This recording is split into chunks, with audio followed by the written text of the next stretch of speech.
notice me, because I want to fit in. Sorry, you're just not terribly important to me. Did you know that when you used to debut have phone number one single song? Did you know that Christy, there are no girls with good personalities? I don't think we should see each other anymore. It never was supposed to be. Gotta return some videotapes. Have to return some videotapes. Did you know I'm utterly insane? I like to dissect girls that ate some of their brains. Gotta return some videotapes. I'm really late. Gotta return some videotapes. I guess I was probably returning videotapes. Gotta return some videotapes. I guess I was probably returning videotapes. I love it, man. Shit. It's like a little boy. I giggle every time I see titties. It's weird.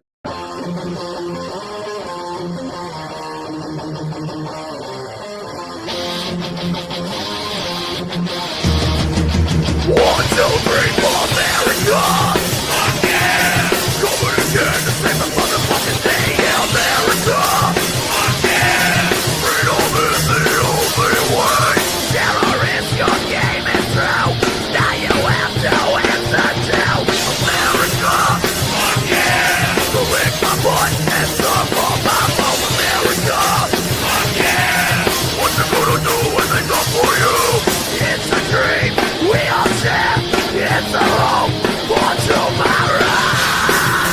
For you. Wow, for you. Wow, for you.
The following program is rated TV-17, containing bad language. You got knocked the fuck out, man! Sexual situations. Like you to take your pants off instead. Nudity.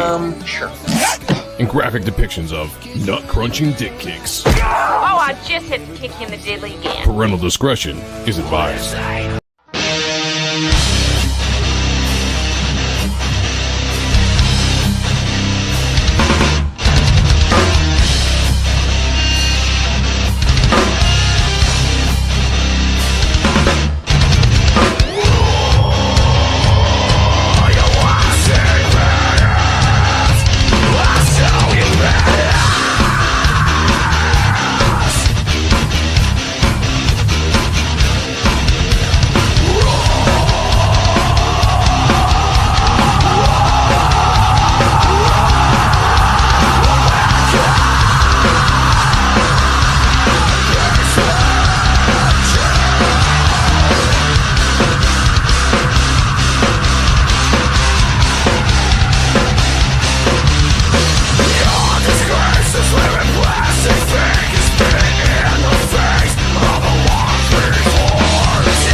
right, here we are, ready to go. It is the Ronin Joe Show, episode 58. It is Sunday night. I'm your host, Ronin Joe. Next to me, we have Jervy's. I gotta jump back in. I got no volume. Okay, all right. Jervy's finest. We'll be jumping back. D's nuts, as people call him in his territory there. Thank you for joining me tonight. This is the start of the work week. And by the way, what a hot week it is going to be. I know for sure because I have to work in a shop with no air conditioning. And it's going to be humid as hell, and I'm not looking forward to it. So this is my chance to kind of like, I don't know, ease into the week the best I can with everybody that is here. So welcome, everyone. Got a lot of things to talk about tonight. We're going to talk about Supergirl not doing well at the box office. We're going to tell you our thoughts on this as Sean joins me here. Also, PlayStation has removed all the purchased videos. Maybe not all of them, but there's a list of very popular ones that are going to be leaving. So, like, how's that work at all? I don't know. It doesn't make any sense. Also, Spiderman news, X-Men news. We got a lot of shit. We might not even get to everything like we always do. But before we do, let's say hey to the chat like we do. By the way, you guys are watching on the vertical and the horizontal tonight. Wherever you are in the chat, hit the like button, subscribe, do all that kind of stuff. Share it out. Let people know that we're live. Let's get in here. Let's have a good conversation. I want to see a good back and forth about the Supergirl thing because I think it's going to be that way because that's just the way it is, you know. We've got OV Ravioli says, hail CG. He was number one in the chat, number one in our hearts, my friend. That makes you something. Where's the drop? Oh, there it is. That makes you number one. You're number one. Yes, indeed you are. I forgot I added some new drops, deleted some, so everything's rearranged on here. We have Matthew Muma in the house, says, hail Joe, Sean, and Zach. Where is Zach? Where is Zach? Where is Black Zach? Oh, God. Not Black Zach? What do we call him? Not Black Zach, right? Not Black Zach. Where is this? Where is this guy? Not Black Zach Morris. There you go. Yeah. I don't know. He'll jump in at some point if he remembers. We'll see if we can get him on here. He's supposed to be joining us tonight. We'll talk a little bit about his book later on in the show as well. We got R. Lund in the house, says OV Ravioli number one. Yes, Good. indeed, he was. Love to see it. We have Mo Biggs here as well, doing his thing. Hey, Mo! Mo! What? I finished the drawer. What do you want me to do, kiss you? Well, go on, put it over there. It's that kind of show, you know. Let's go. Jerry Birch is in the house, says hail. Hail to you, my friend. Yeah, brother. By the way, I just sent out your package for the Second Chance campaign, which me, Sean, and my wife, we packaged up a bunch of books over the weekend. I'm sending out like 30 some odd packages tomorrow, and there's only 17 more to be sent out after that. And then the Second Chance campaign for Reaper Destroyer issue 1 is completely done and in the books. It'll be the second campaign that I've fulfilled, so I'm excited about that. But Jerry Birch is one of the names I did see on there, so I'm glad he's in the chat. That, my friend, is going to be on the way to you very, very soon. We have anonymity. You know what I'm saying. In the house is, hey, good evening. Good evening to you. Thank you for joining us. Appreciate you. Yes, the horizontal. Let's go. Past Master Dan, our guy's here. Good to see you, man. Doc Brewski says, killer riff. Yes, it is. That was my band, Mine Enemies Fall, a song called American Basement Jam. And go look it up on YouTube. It's not a music video, but the music is there for you guys to enjoy whenever you want. Wait. Timescales is in the house. First. Go ahead. Good to see you. Wait, the America Fuck You, that's you? No. The America song is actually buddies of ours from Grand Rapids, Michigan, called Sin Theorem. Very awesome band. We played with them quite a bit back in the day in Grand Rapids, and they always did that cover of World Police from or the cover of America Fuck Yeah from World Police, and I always loved that. So I put it up there. I do need to give them credit at some point. Maybe I'll redo that video and throw their name on there just so everyone knows. But the next song, that is Mine Enemies Fall, my band. Shout out Timescales. Hope you're doing well. Marcus Killigrew's in the house. Hail. Good to see you, my friend. Hope you were doing well, as always. See, did I miss anybody here before we go? Oh, the Beanpad's here. It says, hail Comic Skate. Hail the chat. Hail to you. Hail to you. Let me see before we get going here. Anybody else that I missed? Oh, Ace is in the house, as always. Good to see you. Good to see you. Do me a favor, everybody. Share this out. Let people know that we're live. We're going to get kicking here in just a second. Hold on a second. I got to check something out. What are you checking out? What's he checking out? Leave me alone like a stooge. Oh, anxiety. Oh, yeah. Right. No. There's something blinking over there on the board. I don't like that when that happens, So it is what it is. All right, Supergirl. Let's jump in. Let's just get right into it. All right. Let's just get right into the melee.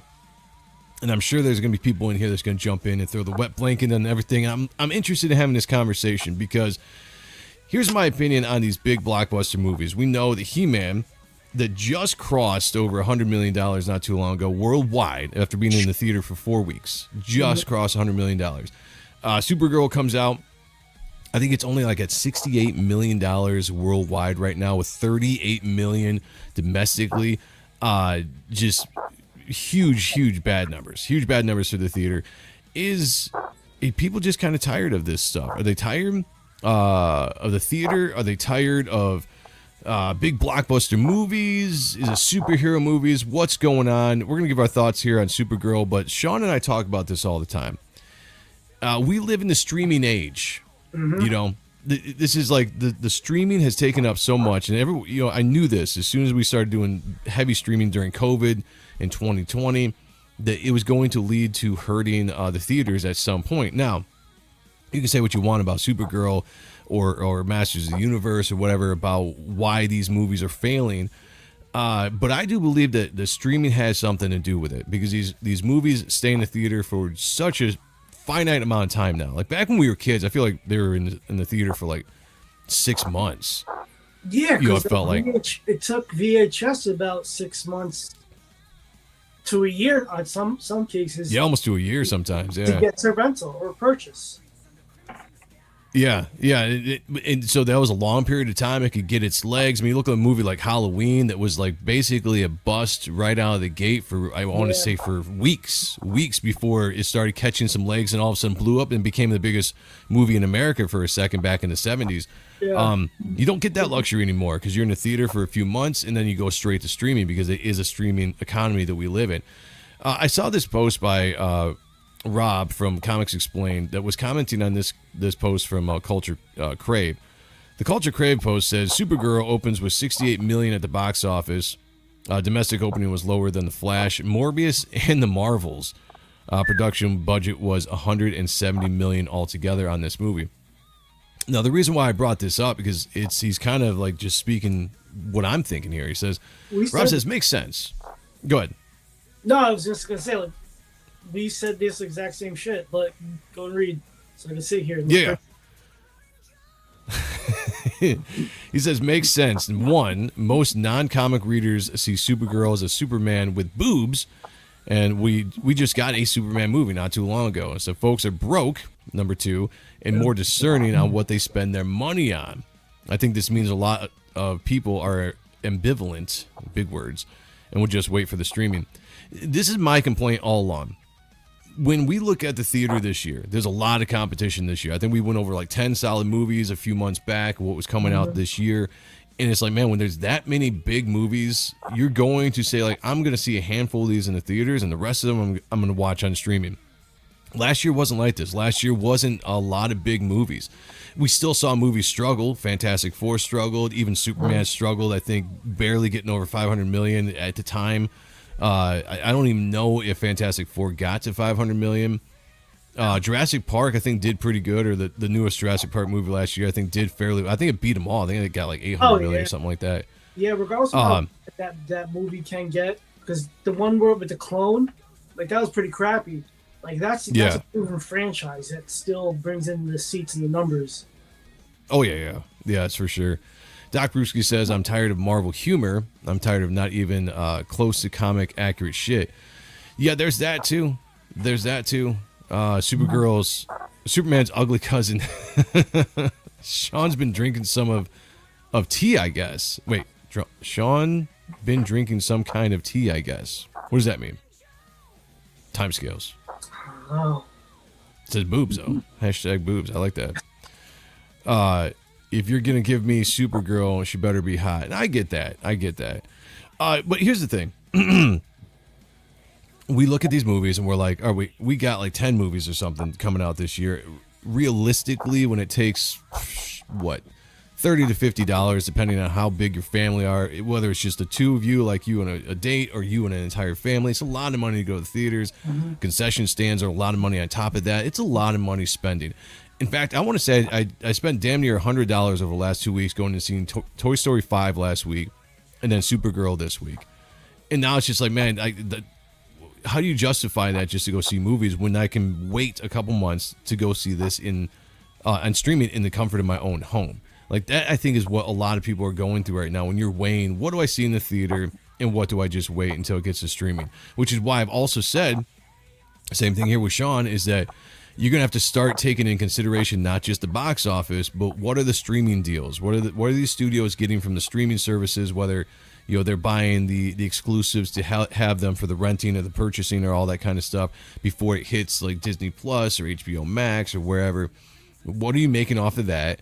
What are you making off of merchandise? Like, I feel like the movie world has changed quite a bit from what we used to think of as successful movies getting to $1 billion or plus. What do you think, Sean?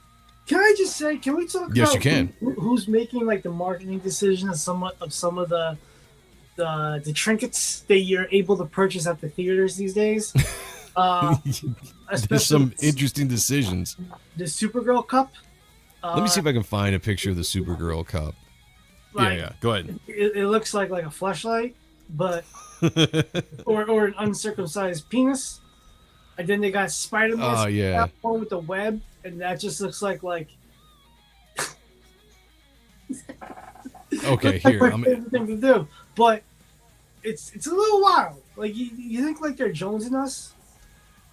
Well, I wonder if they're using that to make more money, from all of this, to bring in, like, that's got to be part of it, because 50% of the box office goes to the theaters. Right. So is that a theater is making more money off that? All right, so here's what Sean's talking about. Or is that concession stand money?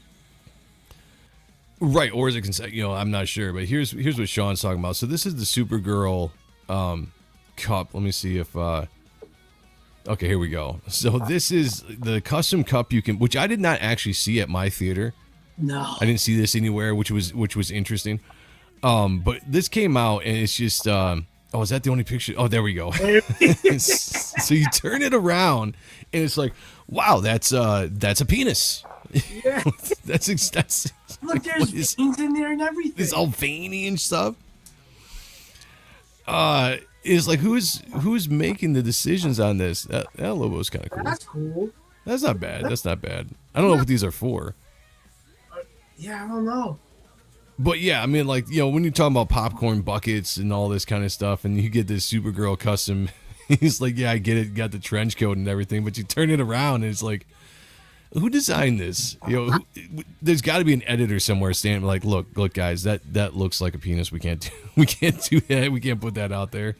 Probably somebody that just got fired.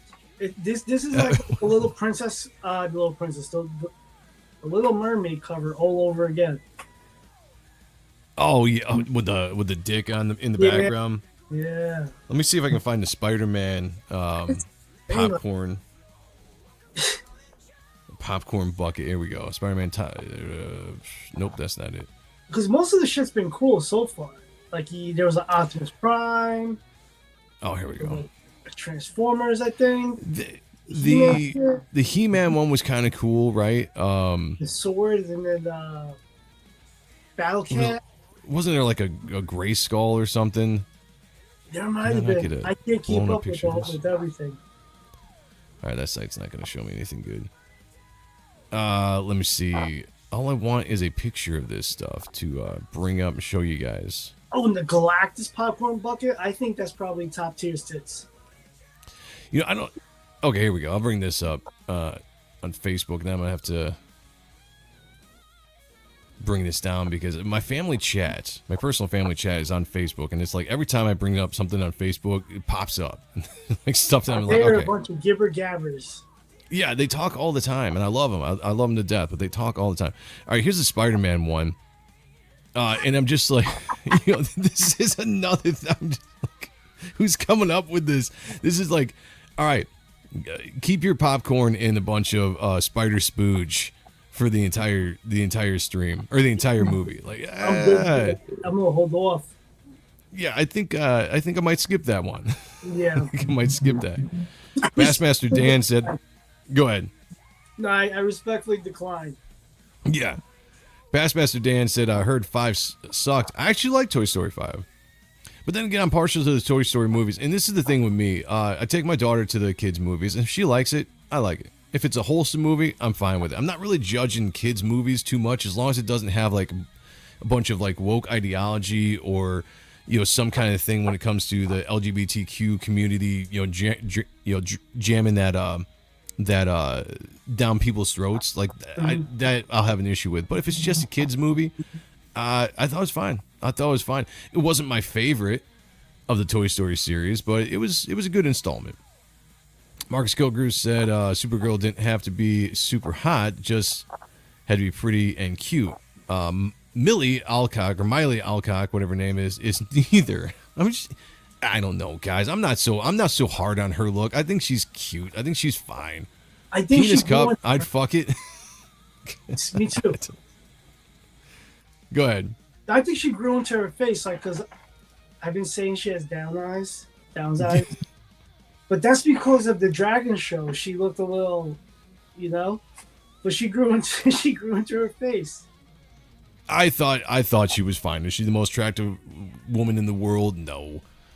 Is she as ugly as people were making it out to be? Nah, not at all. Sheldon Martin. I spread her like Alexis Coupe? Yes. Well, yeah, of course. And I've actually got a video. I'm going to show you guys, and maybe it'll change your mind. Sheldon Martin's in the house, member of the channel. First members, obviously, always get. Oh my God! I'm sorry! I can't stop coming! I'm sorry! Oh, it feels so good! You know it feels so good to have the members in the chat tonight. Pegging isn't new for me, friendo, but it is for Disney. Past Master Dance of Veiny. Yeah, it looks like a penis. Yeah, I know. So who's in charge of that? The Wolverine popcorn bucket looked crazy. I'm not sure if I saw that one. Is that the one of his head? Oh, maybe. Man, they've done like so many now over the last few years. Like they're really going crazy with the popcorn bucket stuff. Mm-hmm. The Beanpad said movie theaters finally figured out how to make money with popcorn buckets. Desperate to make money slipping stupid ideas in. Yeah, that's a fact. I did buy my. I keep cutting you off. I apologize. No, you're fine, man. No, I did buy my nephew the alien one from last summer. Did that look like a penis? No, I think if you conformed it, so like this. But the face hugger. Yeah. Oh, the face hugger. Yeah. Around the bucket. That was cool. That was worth the cheddar. Nice. OV Ravioli says she knows or is least related to someone. She's not there for merit. Sorry. She seems nice. I thought, if you saw the movie, I thought she did a fine job as Supergirl. Let's get into Supergirl for a second. Yeah. Overall, I gave Supergirl a 6.5. I thought it was a fine movie. It was above average. It wasn't great. It wasn't bad. It just was. It was entertaining for what it was, right? I have a lot of things wrong with it. Now, I can say I enjoyed the movie just for what it is. It's not a movie I would watch again. There's a lot of things wrong when it comes to the story, some plot, the villain. But overall, I had a fine time at the theater. My daughter liked it. My wife liked it. And that's really kind of all that matters to me when I'm going to the movies with the family. Is are they liking the movie? And is what it is. Sean, what did you like about? Let's do the likes before we go into really get into the kind of stuff, some of the stuff that we didn't like about the movie. I liked her performance. I liked it a lot more than I thought I would. That's why I originally gave it a 7.5, but I dropped it to a 7. Realistically, after taking a nap and taking the things, I liked her performance of Supergirl. The CG parts were cool. Yo, buddy. It wasn't a bad movie. Fun, rewatchability. Don't know yet. I'll say it has a better chance of me watching that than the Batman. I wish. I don't want to get there yet, but yeah. I keep losing your mic for some reason. Should I just yell? No, maybe just stay close to it, Okay. like that. Yeah. That's probably a little better. I liked it for what it was. It was fun. It wasn't Shakespearean and anything. I wish we saw more shit with her and Superman of her developing her powers. If there's that a spoiler, fuck. Well, listen, we'll try to stay away from spoilers here, but I have a feeling that most people in the chat are probably not going to see it anyway, or if they have seen it, whatever. So, we may go into spoilers here or there. Just be warned, if you really want to see the movie and you haven't seen it yet, we might go into stuff. But go ahead. So I'm going to piggyback on what Sean just said. Overall, an enjoyable movie. I thought Millie Alcock did actually a good job as Supergirl. I thought her character was witty. I actually found myself enjoying her performance for the most part as Supergirl. And that's probably all the positives I have with it. I mean, the action was decent. Lobo, I thought was fun. It was good. I thought he was underused, though. I'd like to have seen more Lobo in the movie being badass Lobo. I thought they nerfed him just a little bit when they could have really showcased him in any scene, and they didn't really. He was kind of there. He did some stuff, but they didn't really showcase him as like this badass in the movie at all. And I thought that was a little bit of a mistake. So, yeah, performance-wise, pretty good. Rewatchability, sure, it's there. Again, it was nothing special. It wasn't horrible. It wasn't great. It was just a movie. It was entertaining. Spent an hour and 50 minutes in there, ate some candy, drank some pop, had some laughs, and then left the theater. The Beanpad said Marvel hired Millie Alcock to play Beta Ray Pill. Yo, I'd let her gobble my cock. Yeah, I don't think she's as ugly as you guys are saying out there. I'm sorry. I'm not gonna jump on that popular train. Like, I think she's fine. She's fine looking. Now, with that being said, with the image that we were just looking at prior for of the poster, I do see that resemblance from Land of the Lost, but she can still get hit. No issue. James is in the house. I don't know if I've seen this name in here before. He says people need to start learning how to focus on an individual's ability and stop making it personal. Attacking someone based on their identity/looks makes you no different than the libtards. I agree to that to a certain extent, but it's also the internet. People are free. People are free to say what they want about people and say what they want about movies. That's just what it is. You can have your opinions. They have their opinions, and that's what it is. There are going to be people out there that want to make fun of her looks, whether you like it or not, whether I like it or not. It's just the way it's going to be. So I don't get too up in arms about that. She's making lots of money. She's doing fine in her career. It's probably not going to hurt her at all. So if you want to have some fun at her expense, she's a public figure. We're public figures. That's just what you expect. Richard Gradwell says, I want to watch it again. Nice. All right. So there's a positive. All right, cool. I've seen very few positive reviews or positive comments about the movie. I will say this. I wouldn't go pay to see it again. I wouldn't pay money to see it again. But when it gets to streaming, when it gets to streaming, I'll pop it on. It's one of those things. Nope, not interested. I got you on that. Let's see. Chaka did good, Joe. Chaka did good, yes. It's funny that I don't really get that reference because I watched Land of the Lost when I was like a little kid.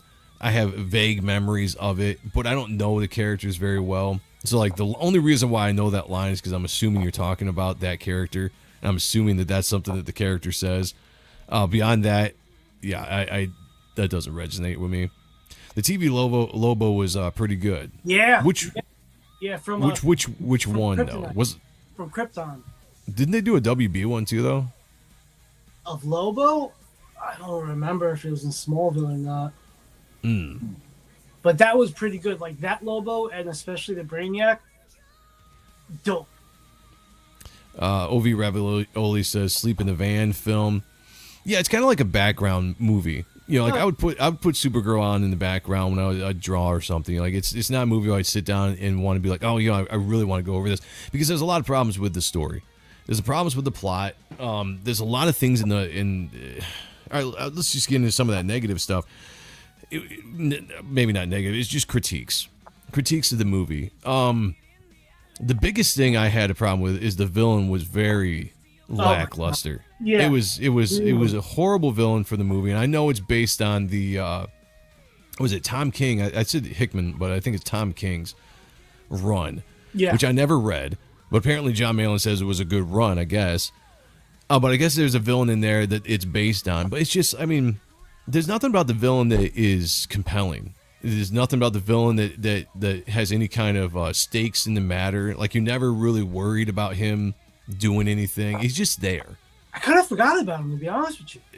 That's a great point. You kind of do just forget that villain is even in the movie because you're following Supergirl, and then you're following this kind of annoying, 12-year-old or whatever. That's another thing I didn't like about the movie. I'm never a big fan of when you have a girl of like 12 or 13 or whatever that kind of comes in and seems like she's got it all figured out, right? She's tough. She's smart. She has no fear. I'm just like, I don't know. I don't know anybody around that age that would be that, even if they saw their family slaughtered and wanted revenge. Like, she was just a little too much. I was like, pull back that character. Especially there's a scene in when she's in a cell where she does something and it presses Lobo, and I'm watching that entire thing. I'm like, come on, dude. She's going up against this 6'2", 6'3" alien thing, and holding her own. I'm just like, nah. No. Can I just say that Lobo looked like a whited out, yoked out version of Phil? So Phil, if you're watching this, start doing roids, my guy. Roids, there you go. Get big. Jason Momoa as Lobo was pretty cool. I'd like to see him get his own movie to where you could flesh his character out, but he was nerfed in this movie. He shows up. It means they didn't give him a chance to really showcase his power. I mean, it's freaking Lobo. Okay. He comes in and they explain through Millie Alcock, through Supergirl, that, hey, this is Lobo. He killed off his entire planet. We want to be, careful around him, all this kind of stuff. But all the times you see him fight, he takes out a few people with his hook chain, but he never does anything like impressive where you're like, I want to see Lobo go crazy. Yeah. And he was more like a one-liner guy. They used him for one-liners in the movie, which were fine. He portrayed it just fine, but they could have done something so better with Lobo, and they decided for some reason not to. She looks like a white aboriginal. Still could get it. I'm telling you, like, I would be, head is head. You know what I'm saying? She's like that girl in Seinfeld. In certain light, she looks good, but other light, oof. not about looks. Remember when Dewey Cox got cast as Superman? Nope. How come? Who's Dewey Cox? What was that guy's name? The Walk Hard guy. He's always with Will Ferrell in movies, a stepbrother, and yeah. Peter Seymour. He's got like 3 names. Or something. Yeah, something. Yeah, that guy. Yeah, okay. I get what you're saying. Yes, I'm right there with you. If you're going to cast Supergirl, I would much rather a more attractive female actress to be put into that role, but they didn't, and we got what we got. But I'm just saying, like, I don't find that she's like crazy ugly or something that you guys are making it out to be. Like, I don't see that at all. Is she Sophie Turner? No. Should have been.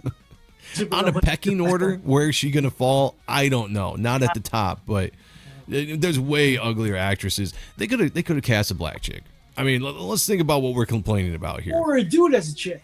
Or a dude as Supergirl. I mean, there's a lot of other things they could have done if this movie was even 5 years ago. And then that they probably would have done. Yeah, that couple would have made more sense if it was a dude as a chick.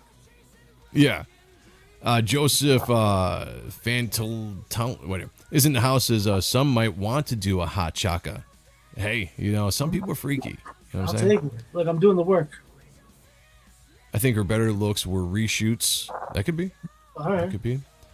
Iodine is in the house. Good to see you, my friend. Says just Google a picture of Chaka and you'll get it. No, I've seen people share it around and I still don't get it. I mean, I understand. I get it. I can make fun of anybody. We can make fun of anybody easily. By finding examples. So whatever. It's not there. Like, I'm sorry. One of the most precious points and characterizations about my family legacy is we can find the flaws in anybody and pinpoint and destroy within minutes. So, like, seeing this chick in her brow and her eyebrows, I get it, but I would still fucking ruin her lips. Oh yeah. I would skull F that face. They did a movie Land of Lost Lost Joe with Will Ferrell. I know they did. I never watched it though. I didn't see that one. Did I? No, I did. I don't think I watched it. I think it was one of those movies where I saw the preview and I was just like, nah, that's not for me. No more cats, dogs, or kids in these movies. Take it seriously. I agree with that. Like, you could have had that female, that little teenage girl's character not in the movie. It probably would have been a lot better. But I understand what they were trying to do with that character was to have somebody relate to Kara? Yeah, Kara in that situation where she could kind of see a younger version of herself and all this kind of stuff, which would help mature her character from being this drunk party girl, drowning her tears in alcohol and all this kind of stuff, to mature her to more of the superhero person she's supposed to be. However, at the end of the movie, she does a very un-superhero act, heroic act at the end of the movie, which confuses me a little bit. So, like, storytelling was off. I didn't like how they used these sons as these giant plot holes. It felt like every 10 minutes she was being weakened for something, whether it was a different sun or poison or whatever. There was never a time where we could it was just a character doing super stuff, and I was like, oh man, again? Like, okay, I get it. There's a sun. I get it. Another sun. I get it. She just got poisoned. Okay, blah, blah, blah. Where are we going with this? It was just again and again with those kind of things. Yeah. And it really took me out of the movie. It kind of killed the momentum. The third act of the movie completely stalls. It completely stalls. There's a scene. There's whatever. We're going to go into some spoilers here just so you guys know. If you haven't seen it, dip out, come back in about 10 minutes. The third act, they go to a planet where she's trying to be taken to the villain that she's trying to get to because he shot Crypto with an poisonous arrow, and they only are the ones that have the antidotes to whatever. That was the plot of the movie. Go get the antidote so you can save Crypto. That was it. That was the plot of the movie. Very simple. And she allows herself to be taken because she thinks she's going to be taken to this guy, and these people double cross her. They put her on a planet with a green sun that kills her, but it's also got a yellow sun that heals her. And I was thinking about this scene, and this was also after we also went through a red planet that took away her powers. We went through a scene where she was, I don't want to say poisoned, but they drugged her and that took away her powers. And now she's on a planet, guess what? With a green sun that takes away her powers, and she's going to die. The funny thing about this is she only has to wait a certain amount of time until that yellow sun comes up, and she's fine. I'm just like, but it drags the entire movie down to a halt where you're trying to see her as she's dying, as she's reflecting on whatever, her life. And then the little girl goes and gets herself caught and like all this. And it's just like, I'm watching the movie. I'm like, what are we doing right now? What are we really doing right now in this story? Like I was really bored at that point. Up to that point, I was like, okay, the movie was okay at that point. The movie felt longer than what it was. Yeah. For an hour and 50 minutes, this movie felt like it was well over 2 hours. Yeah. But Joe, they are all aliens, so we have no knowledge of how strong anyone is. Bad guys, strong, very strong.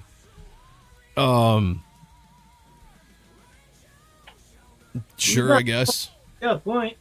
Yeah, I mean, yeah. I think he's being a little mockery there. No, he's definitely being mockery, but I'm trying to see what like his actual point is because I don't understand through the mockery what it is.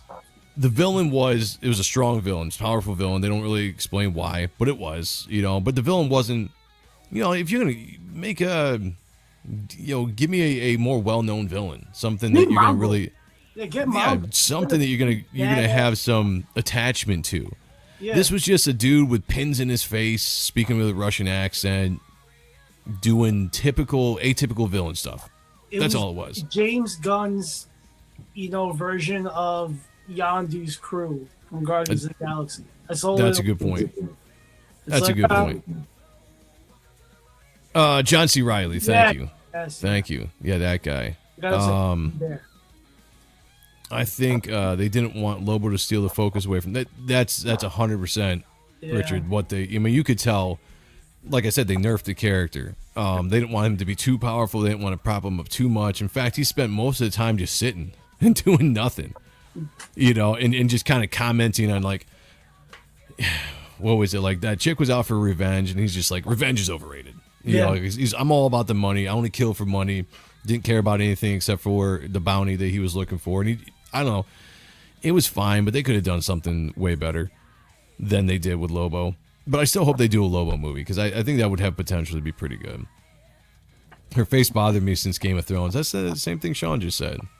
I must be in the minority, and that's fine. I'm in the minority quite a bit because I don't fall into the popular think out there, that people have. I got no problem having my own opinions out there.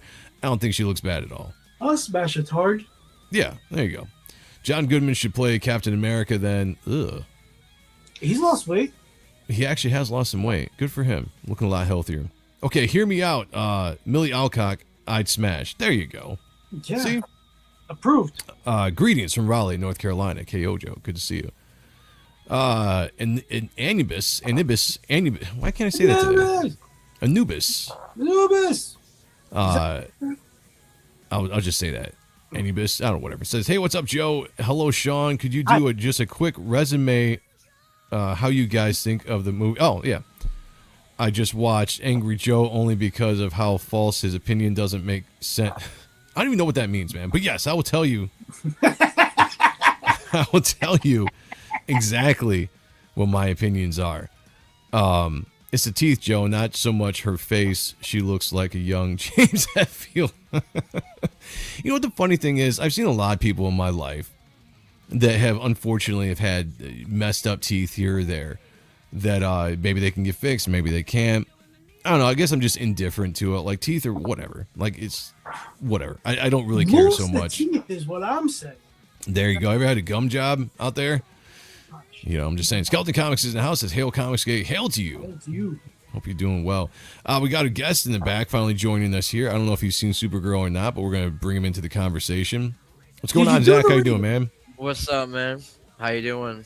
Doing good. Doing good. We're just... Not Black Zach is here. All right. Greek Zach. I like that. We were just talking about Supergirl, man. Have you watched that at all? I have not. But I mean, it is all good, man. I'm eventually gonna see it, but I don't care about the spoils. Okay.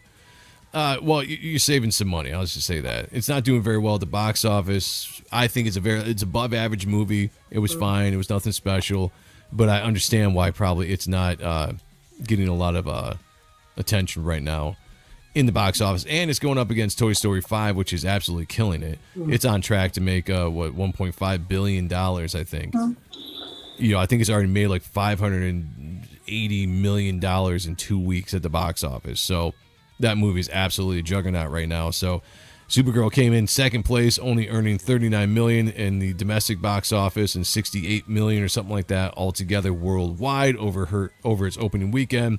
Turning out to be a bust, making less than Morbius, making less than what were the movies this said? It was a less than Morbius, less than The Flash, and less than the Marvels. Not good company to be in, that's for sure.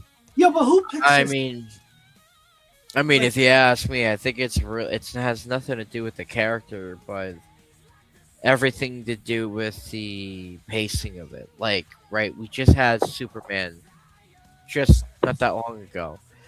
Then the next movie is to do another super character from the Superman family. If you ask me, it would have been cool to kind of see Teen Titans. If you wanted a higher box office, if you did the Teen Titans, bro, everyone and anybody would have went to the theaters to do that. They're just inundating. Like DC is inundating right now with just dropping movies left and right, TV series left and right. Like they're just going all crazy with as many movies and stuff and products that they can put out. And they rushed, I think, getting Supergirl out there with a very basic plot. And that's the problem. Like if this movie had a better plot, if it was better written, if it had a more intriguing villain that kind of tied back into Superman and you like continued a story, I think it would have done better. But trying to do a standalone movie where it was just very simple plot, it was poorly written in my opinion. The bad guy wasn't interesting at all. And then you threw in Lobo there to make people go out to see the movie in the theaters because of Lobo, and then you just gave us a dumbed down version, I would say, of Lobo after it was all said and done. So I think that and going up against Toy Story 5 is the reason why the box office isn't the way way they want it to be, and I don't think it's going to be better. And I think more and more movies. I think Spider-Man is going to do fine, but you have to wonder if this is going to be like a big trend going forward, that these comic book movies are just going to start doing worse for whatever reason. Now, people might sit out there and just be like, all right, people are done with this. We're not spending our money on this. I think that is a point. But I also think I think people are discounting the impact that streaming is having on the box office in the theaters. Yeah. Ovi Ravioli says, I love this line. This is Jack Nicholson from, was it Just Waiting? When he's that writer, and that chick walks up to him, she's like, Mr. Whoever you are, how do you write women so well? And he's like, easy. It's like, I take reason, or I think of a man, and I take away reason and accountability. Oh, that's brilliant. Yeah, I was like, that's the greatest line I've ever heard in my life.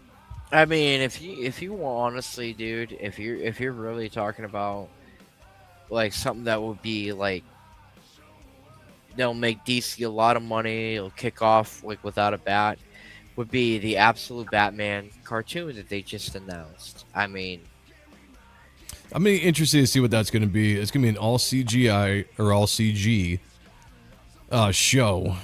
I think DC right now, I think Nightfall is going to be a hit.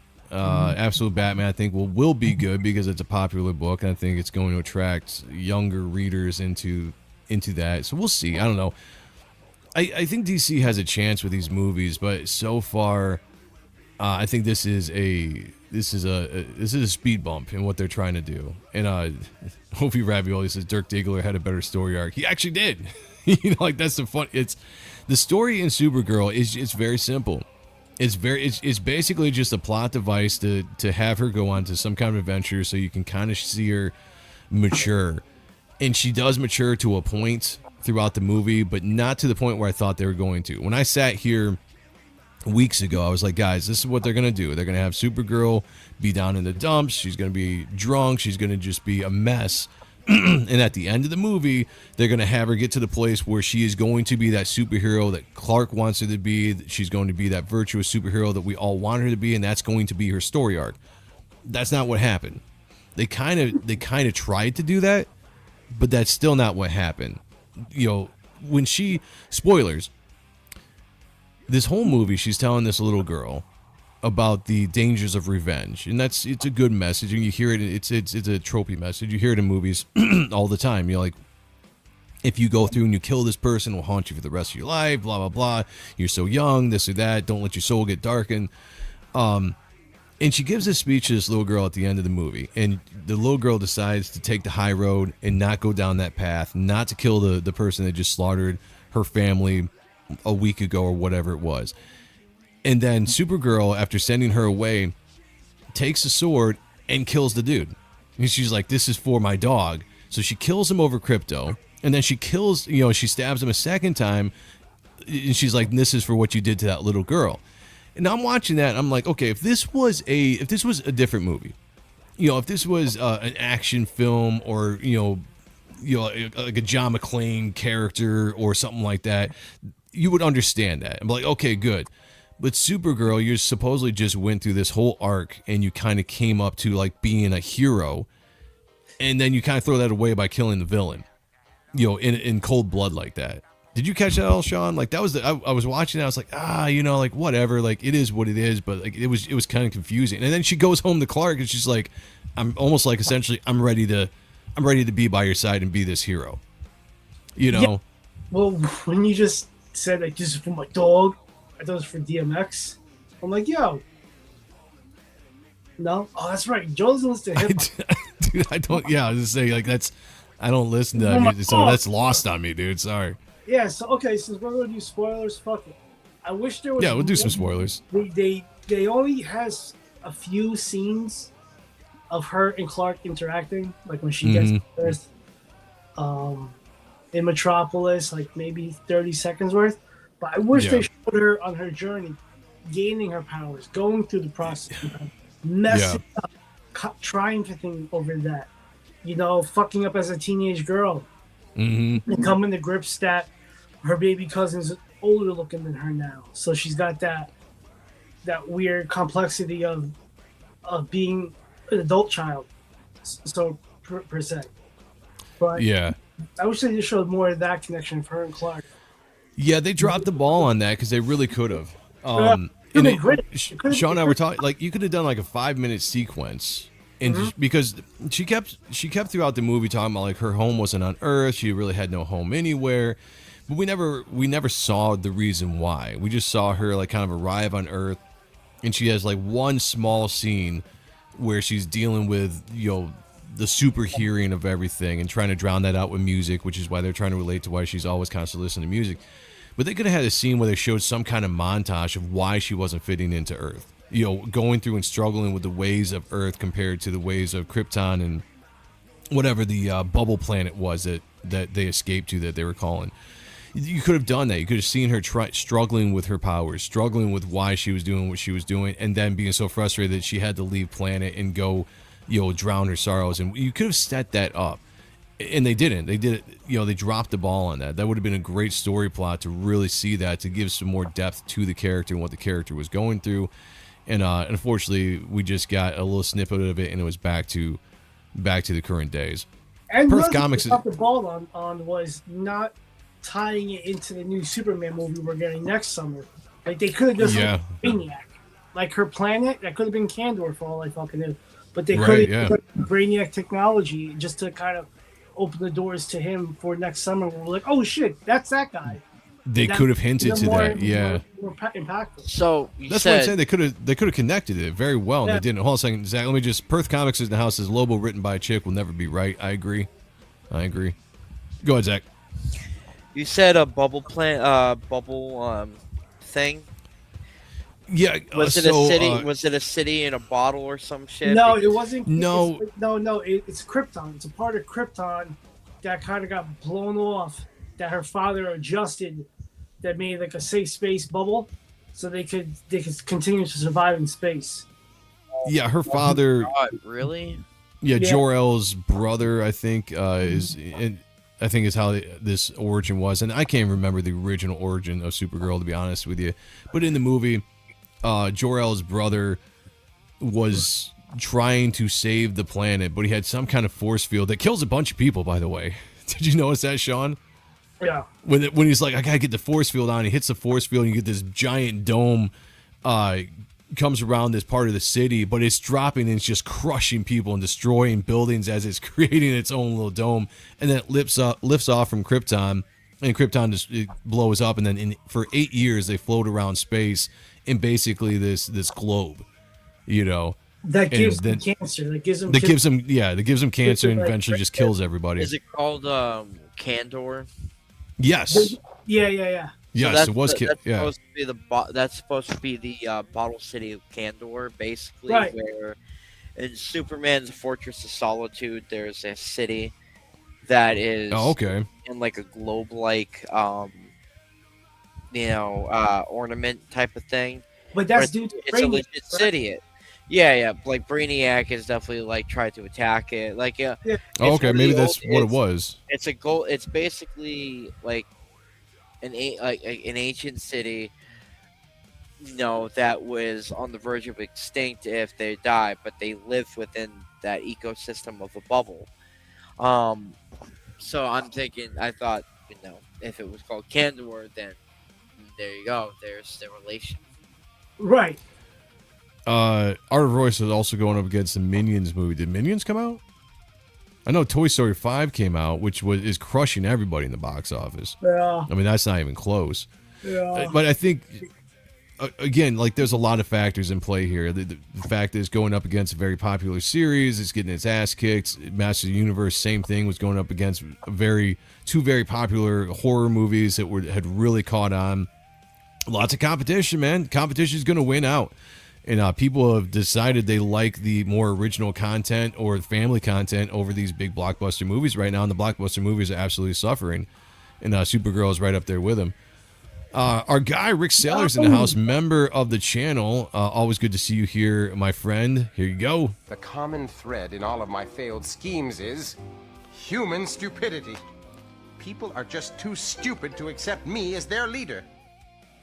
This is a fact. This is a fact. He says Teen Titans would have been much better. You know, I think Teen Titans would be a cool movie, but again, I feel like you got to establish the universe a little bit more. I feel like everything is kicked into high gear with DC. Like, they're just running through shit. They're putting out, like, what, 2 movies a year or within a year of each other, possibly 3. Once, you know, Man of Tomorrow is filming right now, will be out next year, probably early spring or summer, you know, if it's in any indication of Supergirl and when Superman came out. It's just crazy. They're just pumping this shit out. Honestly, dude, you could have given us, like, Flash. Like, you know, to give us, like, a better version of that piece of shit that we got. You know, the thing is, like, he's so good at bringing in some of these weird, obscure type of characters, right? And it makes me wonder, like, there's really a huge opportunity there to bring in characters, like, you know, for these heroes. Like, if it was for the Flash, he could bring in Mirror Master or, you know, Weatherman. You know, some of these weird offbeat type characters, and they would work. They would 100% work. Instead of, like, your typical, oh, here's Lex Luthor, or here is Doomsday, or, Yeah. you know, some of these baddies, like, oh, Joker, or whatever. I just feel like why are we getting a Clayface movie? There's a lot of weird choices that they're doing. Well, I guess we'll have to see if it pans out. And it's a lot of different feels too. You got like a quote unquote family feel, and then you got the horror feel with Clayface. Then you've got the Matt Reeves universe with the Batman, the Penguin. You know, it's just it feels like it's all over the place, and it's not really any kind of connection to him right now. We'll see what James Gunn can do, but right now I would say jury's still out for me as if he can really pull this all together. Roy says the same chick who wrote Supergirl is writing Teen Titans, Wonder Woman, and I believe she wrote the aborted she did the Batgirl movie. Yeah. When it came to the story, like I said, it was just all right. Like, there was nothing special about it. It wasn't horrible. It wasn't the worst thing I've ever seen in my life, but for her to get that many, tries at writing, that's especially big characters like Wonder Woman and Teen Titans, that's interesting that she's getting all that work. She must be banging somebody. Well, they're hoping that James Gunn strikes gold again with, like, unknown characters. Like, because, like, everyday mom and Joe or whatever, you know, doesn't know about Clayface. So, like, oh, let's take this guy who's awesome, yeah, make a horror film, and get that horror film audience. I think that worked in Marvel because there was a lot of excitement. That era was like, you were coming out of having, we had comic book movies, but it didn't really blow up until the Avengers. Yeah. And then the whole MCU phenomenon happened, and like that, you could basically take any Marvel character at the time, like the Guardians of the Galaxy, and make a Marvel movie out of it, and people were going to see it because it was in the zeitgeist, it was in the pop culture, and that was the thing. I think it's gonna be a lot harder to do this point in time when there has been so much, so many comic book movies put out there, but also so much of the DEI stuff that we had to go through over the last 5, 6, 7, 8 years, especially after Endgame. So maybe 10 years now since like Endgame came out.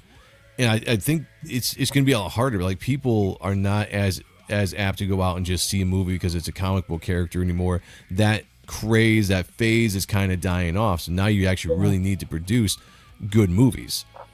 And whether they're there or not, I don't know. I thought Masters of the Universe was a good movie, but it's suffering because we're in this buffer time where people don't trust, and they haven't quite come back to the theaters yet. So I think it's just, I don't know. I think this is what we're going to see going forward. I've said it before, I think Spider-Man and Doomsday will both do $1 billion. I still think they could do that. But after seeing Masters of the Universe and Supergirl struggle the way they have, I really wonder how Spider-Man's going to do, even though I feel like there is a lot of hype for that movie. Mm-hmm. Dale A says, I'll be in the theaters for Batman Part 2. I'll go see that in the theater too. Yeah. Rick Saylor says, I love Lobo, but that shit looked gay to me. Family friendly Lobo was a pass for me. Yeah, it's yeah, it really was. Now I saw Jason Momoa come out and say he would love to do a Lobo movie, but it would have to be R-rated, and that's what you would want to see. Like, we want to see Lobo be Lobo. And the only way they can kind of make up for the Supergirl version of Lobo is to give him his own movie where he can actually go out and it can be that R-rated adult content Lobo that everybody loves from the comics. Like, that's the only way you're going to be able to do this. The Supergirl version of him did a couple one-liners. It was fine, but, like, he didn't do anything. Like, he really, they introduced him as a badass character, and then he doesn't really do anything in the movie that represents this badass character. If you want to take a character that can go toe-to-toe with Superman, but he's just hitting a couple bad guys here or there in this movie, yeah, they dropped the ball on that. He waited for her to do shit to make it happen, which I was like, yeah. He's more of an opportunist. Yeah. They could have done so much better than they did. She didn't put the blade in far enough. I didn't know if it killed. Oh, when she killed the bad guy at the end. Yeah, I mean, she definitely killed him, but yeah, it was. I don't know. Like, that whole scene was. I feel like that's one of those. Again, I feel like that's a tropey scene going back to like a 80s or 90s action hero. Like I said, a John McClane. Like, John McClane's going to be somebody that's going to kill the bad guy at the end, right? Like, that's just what he's going to do. But that's because he's an anti-hero. Supergirl's not supposed to be an anti-hero. That was a chance that she had to actually rise above killing the bad guy and showing that she had grown. And we did this whole movie where you're supposed to see this growth in this character, which you do at the end when she becomes Supergirl and she embraces herself. She gets charged up by the yellow sun and she goes in and just kicks everybody's ass, which was actually pretty cool. And then she just takes a step back by killing the bad guy. It didn't make sense. Again, it was the writing. It was the writing to me that I had a problem with this movie. Everything else was fine. You know, like I say, it was an entertaining movie, but the writing to me, I'm sitting there at times thinking to myself, where are we going with this? What's the direction of this movie? Like, what is this movie supposed to be about? Because right now, I really couldn't tell you exactly what it's about, honestly. Rough Riders says no one nowhere. The movie was ass. Said Shirk. Wait, Shakira. How the hell? What? Shakira. We'll just say Shakira. Yeah. Chick Harbor Hard to I don't know. The movie is ass. Perf Comics says when the actress says the character is bisexual, why would I want to go watch it? But she never said the character was bisexual. This is another thing. Like, and people, you guys can have your opinions out there all you want. One of the biggest things that annoys me about social media and movements and all that is no one is ever quite really honest 100% with anything. If you watch the what she was saying about the bisexual stuff, she never came out and promoted the characters bisexual. Now, what happens are these actors go to these red carpet events or whatever, and anybody that is deemed to go there can ask questions. And she was getting specific questions asked from people these are gotcha questions. These are set up questions from the queer community or whatever, asking her about stuff. And she answered it poorly. But she never was on. It wasn't like Sean and I were talking about this when it came to like Miss Marvel or Captain Marvel's Brie Larson. She didn't do like this Brie Larson tour where she was going out and bashing men or saying the movie's not for men, you know, in previous stuff. And she didn't have like this reputation for doing that kind of stuff. She was asked a stupid question by a stupid internet influenced reporter or whatever that was telling her that Supergirl had become some kind of trans or gay icon. How does that make you feel? Now, she answered it poorly, but she didn't go out and say like, hey, Supergirl is bi or Supergirl is this. To me, it's dishonest to say that is exactly what she said. And I see all these articles running, all these headlines going and people saying this stuff. And if you actually go to source material and watch what it is with an open mind without being biased and be like, what did she actually say? And let's judge it on that.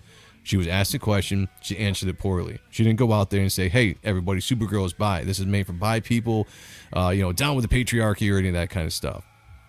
So, but yeah, to your own purposes. Don't watch it for whatever you want. But I would like to be a little bit more honest with our takes when it comes to entertainment in general. I feel like too much of that is too close to libtard area, where it's just like let's make a narrative and let's run with it.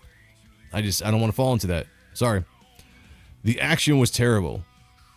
It was all right. It was fine. I've seen worse. I've seen better. Yeah. It could have been better, but it's, how someone with the powers of Superman could look so weak is abysmal in decision making.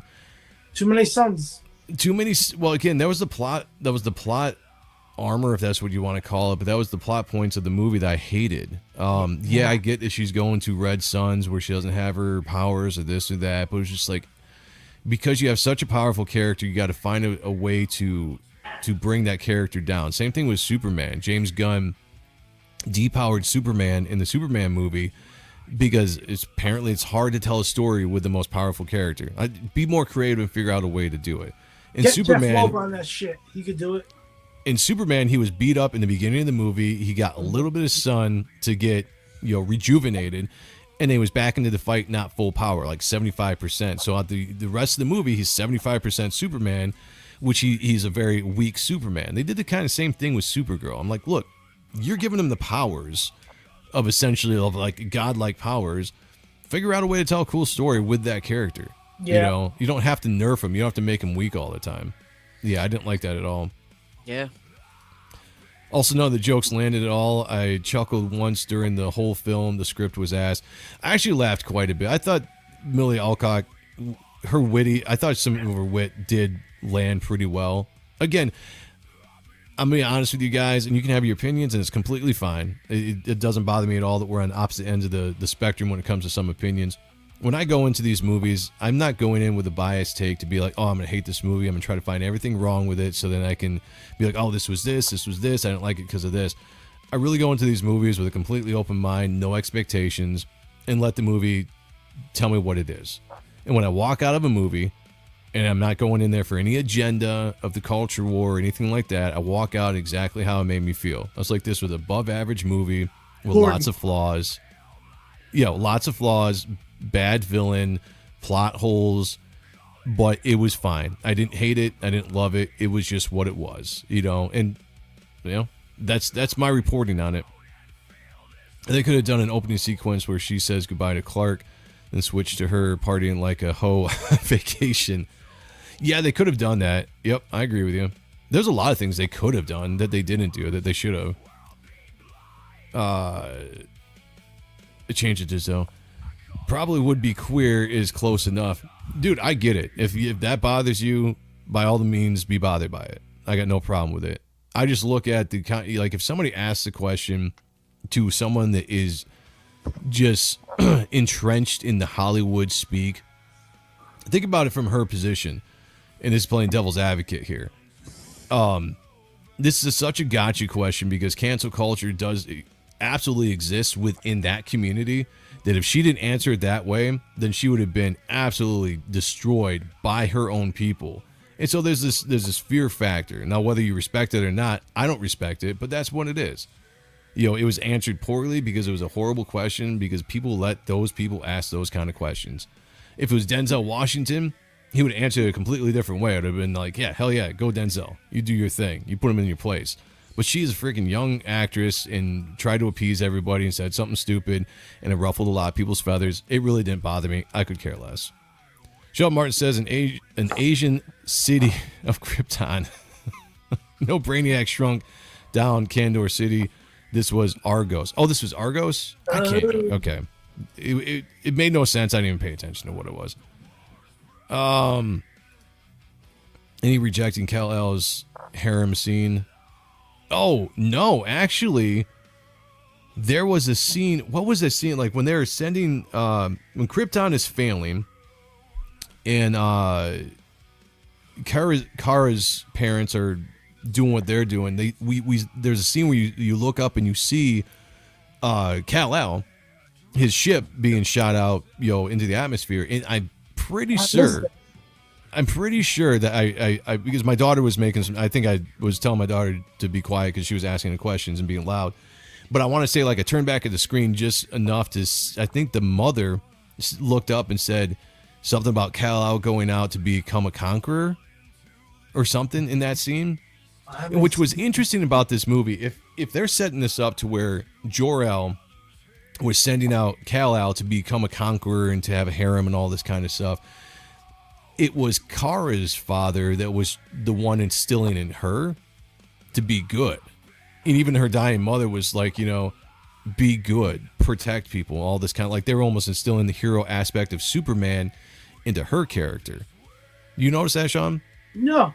Like, I was thinking that in the movie. I was like, this is interesting that you're going to paint Jor-El as sending Kal-El out to become a conqueror of, you know, rule over them, you know, get this harem, you know, whatever, all this stuff.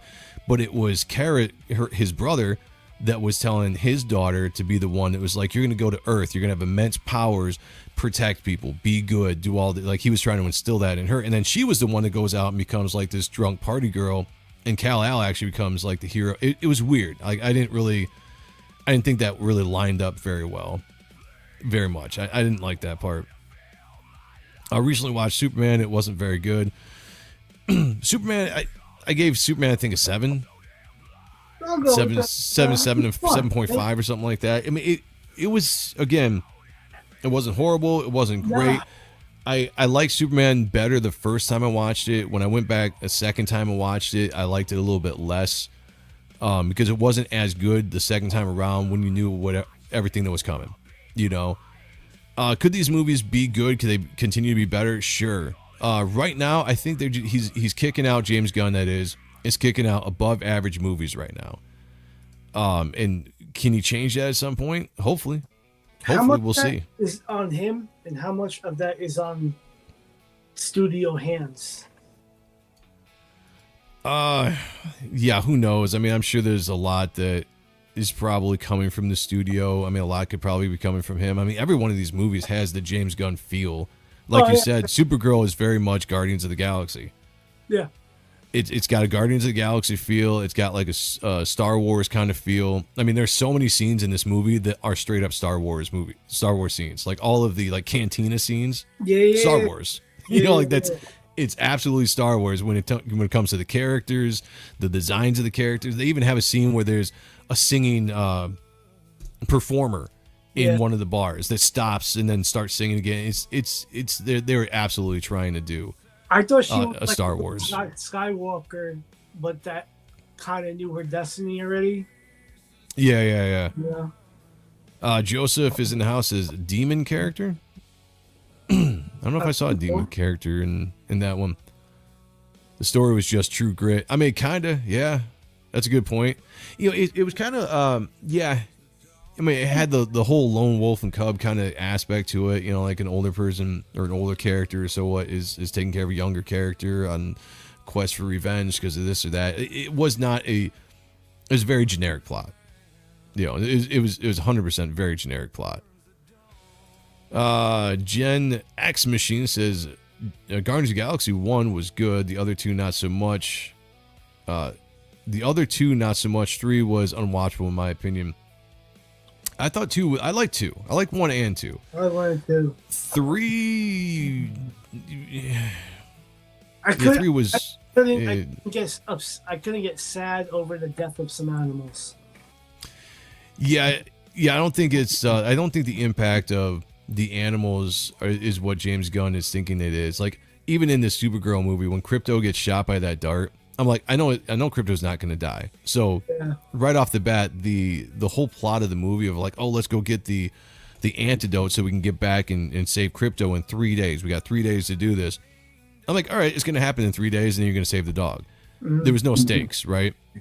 Because you knew Krypto wasn't going to die. It was the same thing like in Guardians of the Galaxy 3. I knew Rocket wasn't going to die. You know, it's just these things were not going to happen. So it took some of the suspense and some of the stakes right out of the story. Roy says, let's compare it to Blade of the Immortal, where Manji is followed around by a young girl out for revenge against the bandits that killed her family. Pretty much the exact same plot. Demon would be dope, but I have no hope they could. Oh, you're talking about doing a character with the demon. I got what you're saying. Nice. That would, again, any of these characters would be great if they did them right. Yeah, I don't have a lot of faith that all these characters are gonna be done right. Now, I've since come to the conclusion, like, I don't need comic book accurate as long as the movie's good, but that's a high bar to clear. Like, you have to actually make the movie good. You have to have a good script, and it has to perform well. And then I can separate myself and be like, all right, it wasn't exactly like the comic, but it's still a good movie, so well done. Sketches in the House says movies are expensive for families. They don't want to take a chance on it being bad and losing out on money. Speaking our language, man, if you missed the beginning of the show, that's exactly what we're talking about. I've dropped over $100 probably over the last 2 weeks, taking my family out to see Toy Story 5 last week and then Supergirl this week, and that's talking about tickets and concessions. It's way too damn expensive. And when you have the theaters putting out, or the studios putting out possibly 10 movies that are like movies you would kind of want to go see in the theater, you got to make decisions. Like, I can't afford all that money, so I have to go see certain movies, and the rest I'm gonna wait for streaming. And I do think that is hurting the box office for a lot of movies, and I think we're gonna see it across the board this year. Like, maybe Spider-Man, maybe Doomsday will still do very well, but I think most movies, unless it gets a cult following like Obsession or Backroom, I think you're going to see a lot of these numbers coming down. I think this is going to be the trend going forward because of streaming. I don't think there was more than 20 people in the theater. That's including us. Granted, it was an early morning showing. Yeah, we always go before noon, because I mean, I do that because there aren't a lot of people in the theater. I don't like crowded theaters. That's the point. But you're right. There wasn't a lot of people in the theater. Yeah, I noticed that with He-Man as well. He-Man had more people in the theater. There was a little more crowd there. He-Man did. Yeah, He-Man was pretty. It was more. It was definitely filled more than Supergirl. But, yeah, Roy says Master of the Universe was fine. It was like a late 80s, 90s Shockley flick. Yeah, it was what cool. I say about it was entertaining, right? Yeah. I don't have a big bar to clear as far as like I'm paying for a movie. I just want it to be fun. Yeah. Not every movie is going to be like an epic, Lord of the Rings or whatever. Like, it's not going to be that. I'm not trying to hold every single movie to be that. Just nothing could be as perfect as Barbed Wire. But what are you gonna do? Chen X says Momoa can't act. How many lines did he have in Aquaman? Like 10.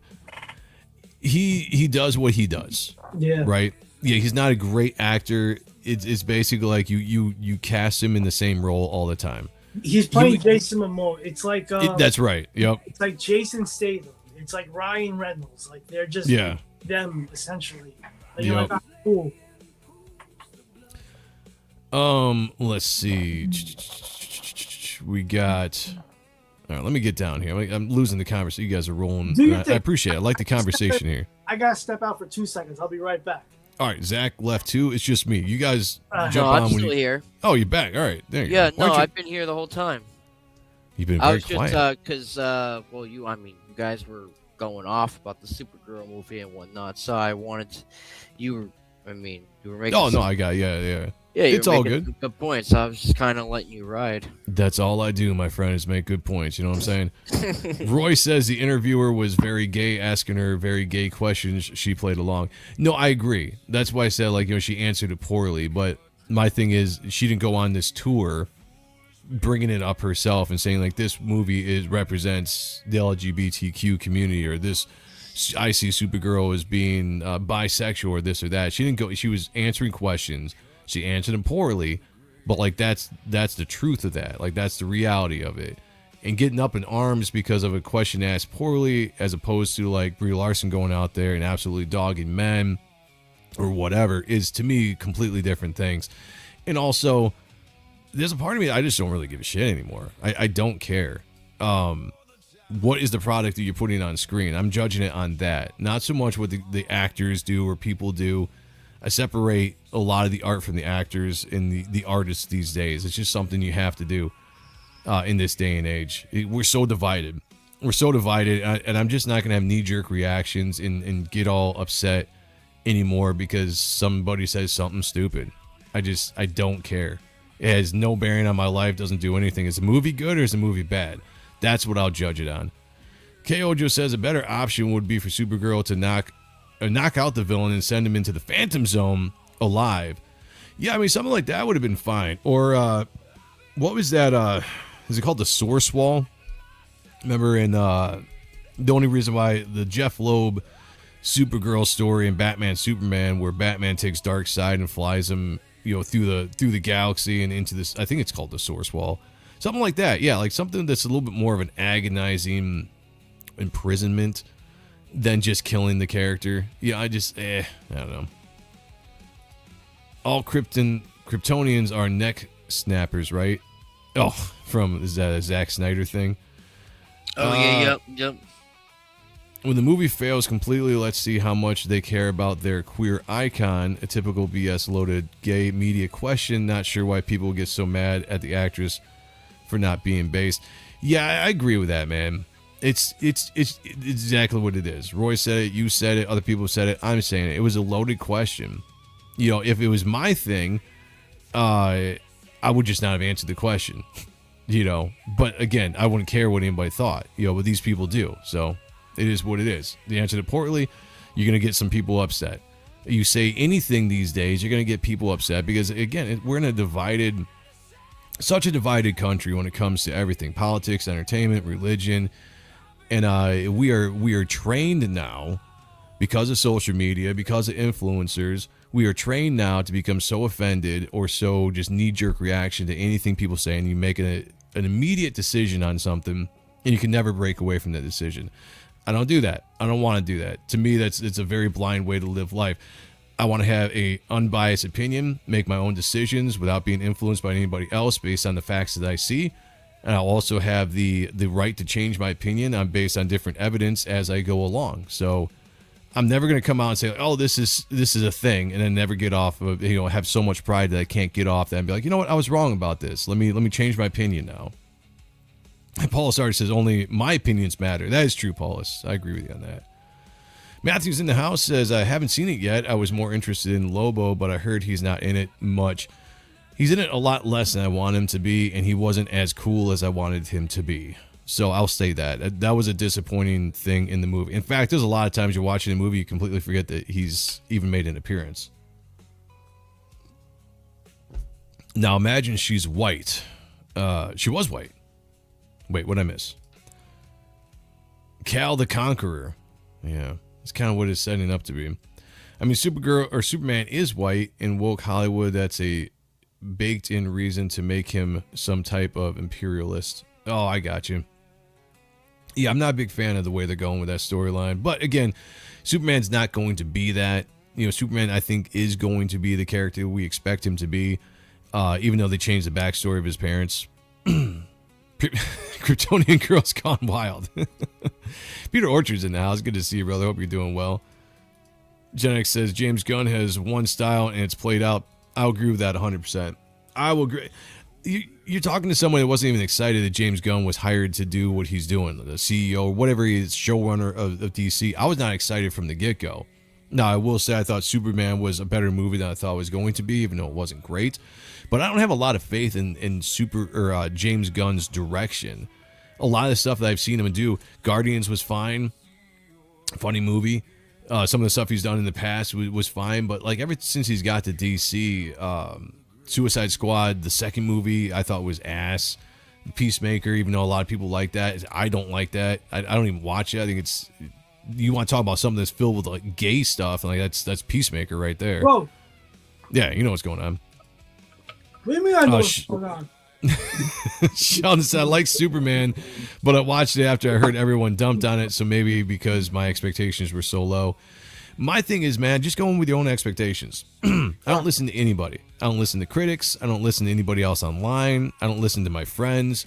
I'm gonna go in and watch it for what I judge it to be, Because if I go in because I was influenced by a friend or people online or an influencer or people on YouTube, then I'm going in with their bias, their opinions, shaping my opinion, and I've completely given up my ability to have my own train of thought. And to me, that's weak. To me, that's a follower. I'm not going to be a follower. I might come up with the exact same opinions you have after I see it, but your opinion is not going to shape my opinion whatsoever. Women of Tomorrow was a great book. It sucks to hear that the movie didn't live up to it. See, I didn't read the book, but I have heard that it doesn't compare at all to the book. When I was talking to Kayla, she was like, "It's a Tom King book." Right, yeah. He made it out to seem like it's shit because Tom King's history is he's an asshole, he's an idiot. But like that John, is true. John said it was a good story. It's like, what's going on in this world? Like, what's with the war? If John's saying that Tom King wrote a good story, which is John's very critical. So if John's saying it, you're like, okay, something at least was okay with that. You should see that guy at the buffet. Oh. Scribe Comics in the house says, "What up, fellas? What up with you, man? Hope you're doing well." That black guy? What? Remember when Zach's like, "Is that black guy?" Yeah, yeah, like, oh, that's that black guy. He does good reviews. Forgot about that. Good job, Zach. Good times. Classic. Nobody makes my heart giggle more when Zach just pulls that type of shit. I love it. Like, what did I do? No, remember when Scribe Comics? Oh yeah. You like you like that black? He's like, oh, that's that black dude. And Scribe's like, I'm not black. Good stuff. Good stuff. I forgot what was that guy's name too. Like, were you talking about? You weren't talking about Shine, right? Yeah, I got it mixed up. It was like, yeah. Well, I mean, he doesn't give good reviews either. I got to trust your judgment. Beginning, but it's been a hot minute, so yeah, I can agree with that now. Wait, never mind. Peter Orchard says, I thought Millie handled the media presence with grace, never jumped on the hate bandwagon. Yeah, I just, again, going back to it, like, I think she was fine. She gave some stupid answers when it came to the LGBTQ stuff and whatever, but I think overall, I mean, she was fine. Like, it wasn't a train wreck like some things are. Yeah, something going on with my mouse here. Let's see, I'm trying to pull up a screen. Uh-oh. Yeah. We've been talking about Supergirl for an hour and a half. Well, I figured it was going to be the bigger conversation, because there's a lot of people with a lot of opinions out there, and I want everyone to share their opinions. Because unlike anybody else, I am not afraid of the opinions being shared. You know what I'm saying? Like, I want to hear what people are saying and what people think, and I will give my opinions as well. That's what I like about this show. We are free to talk amongst each other like gentlemen. I respect the chat, even if we disagree, which we do disagree quite a bit, and that's why I like the chat. Yeah, Roy. Wish comics weren't so expensive. I used to love going to the movies. Yeah, that would have been... Malin's a contrarian. You know what's the funny thing is, Roy? It's like, I kind of feel like sometimes I am as well. Like, but not just in general. Like, I'm just not a contrarian for contrarian's sake. It's, if I don't see something, whether it's good or bad, and everybody else is seeing the exact opposite, I tend to then see it even worse. Like, if I'm like, oh man, this sucks, and everybody else is like, this is the greatest thing ever, I'm like, no, this is even worse than worse. This is dog shit now. And I gotta take that stance. I don't know why. Paul says, I noticed when my expectations are low, I don't have an established love for the source material. The movies or TV shows tend to delight me by surprise. That's a great way to put it. No. And I kind of have had to have done that over the years. I have to do that over the years now. Because it's just, why set myself up for failure to make something to have to be the greatest thing ever? I'm like, all right, I'm just going to go in. I'm paying money to see it. I'm going to go in and no real big expectations. If it's good, it's good. If it's bad, we'll talk about it. All right, we're going to bring this up. This I saw just before we went live. It says PlayStation. Zach, have you seen this? It says Sony to delete movies owned by PlayStation users. Lists include more than 550 digital titles.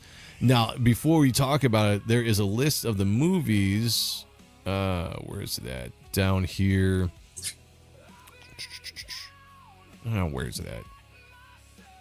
But it's basically like there's a ton of movies on here, and only it seems like the very popular ones are the ones because they lost the license. Oh yeah, so the movies that are going to be deleted that you purchased, if you purchased these, that you spent your money on, that you should own now, are The Final Cut, Attack of the Block, Evil Dead, Highlander, Hot Fuzz, Paddington, Rambo, First Blood, RoboCop, Sharknado, Terminator 2, Judgment Day, and The Beatles. are amongst these movies that are being basically canceled in just a few days here. Yeah, or actually a couple months. In September 1st, these movies are being deleted from your PlayStation if you purchase these movies with money. I don't know how they can legally do this. There's a clause because, like with iTunes, there's something with iTunes where you buy the digital format, like for a movie. It's like you don't always own it. Like it's weird. Like they got you. Like it's fucked up. Where so they could just take fucking movies off at any time, and it's like, oh, you know, in the fucking small writing. I guess, yeah, I guess somebody should have explained that. To me, I was always leery about buying movies online, and I've done more lately when it comes to the streaming stuff than I ever thought I would be doing. Like I'm starting to kind of be like, okay, like if I want to buy a movie, might as well just buy it for streaming. It's right there when I pop it up, whether it's Amazon Prime or if it's just my Infinity or Xfinity box. But seeing something like this makes me really worry about that, because if I'm gonna drop like $30 to buy a movie, and they have the ability to just say like, hey, we don't have the license for this anymore, so we're going to just delete that. Yeah. Are we getting refunds? You know, are people going to get paid back for the money that they spent? Probably not. They've done that technology where there's been books that have been taken off, and it's like, where's my refund? But you're not going to get one. But then you put the book back up. You're like, yeah, right, yeah. I don't have it in my fucking files or whatever. It's bullshit. So this says, for now, there is no sign of refunds or alternatives to those who are purchasing any of these movies on the list. IGN has reached out to Sony for comment. Yeah, so no plans right now. So you would think if they came out with this statement saying like, hey guys, we lost the license or whatever to be able to do this. On September 1st, these movies are going to no longer be in your saved box or whatever, but don't worry, you are going to get a refund. You would think that they would come out and just say something like that, right? This, I don't know. Yeah, buy DVDs. It's kind of like, yeah, let's get back into buying the physical media again. Yeah, with physical media now, like you can get like cool Chachi shit. Like this is from the second Tom Holland movie. Let me bring this up. It's like his journal, you know, Spiderman across the fucking Europe, and it's just pictures and production. Like that's cool that they're doing that. Yeah. You know, like it's like Target exclusive or Best Buy exclusive, but you know, it's incentive for me to pick a specific storefront to go to spend my hard-earned money to get the physical media format. Paul Lassard says, Sony, go ahead and pirate everything. We hate you. It's kind of like what it's basically what they're saying.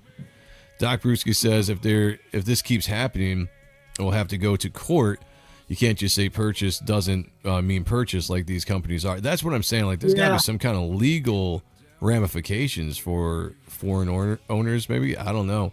But there's got to be some kind of legal ramification for this. You can't just say like, hey, I paid, $30 to $100 of movies, and you're just going to take them away like that because you lost the license, and I'm just going to be out on that. Like none of that makes sense. None of that is legal.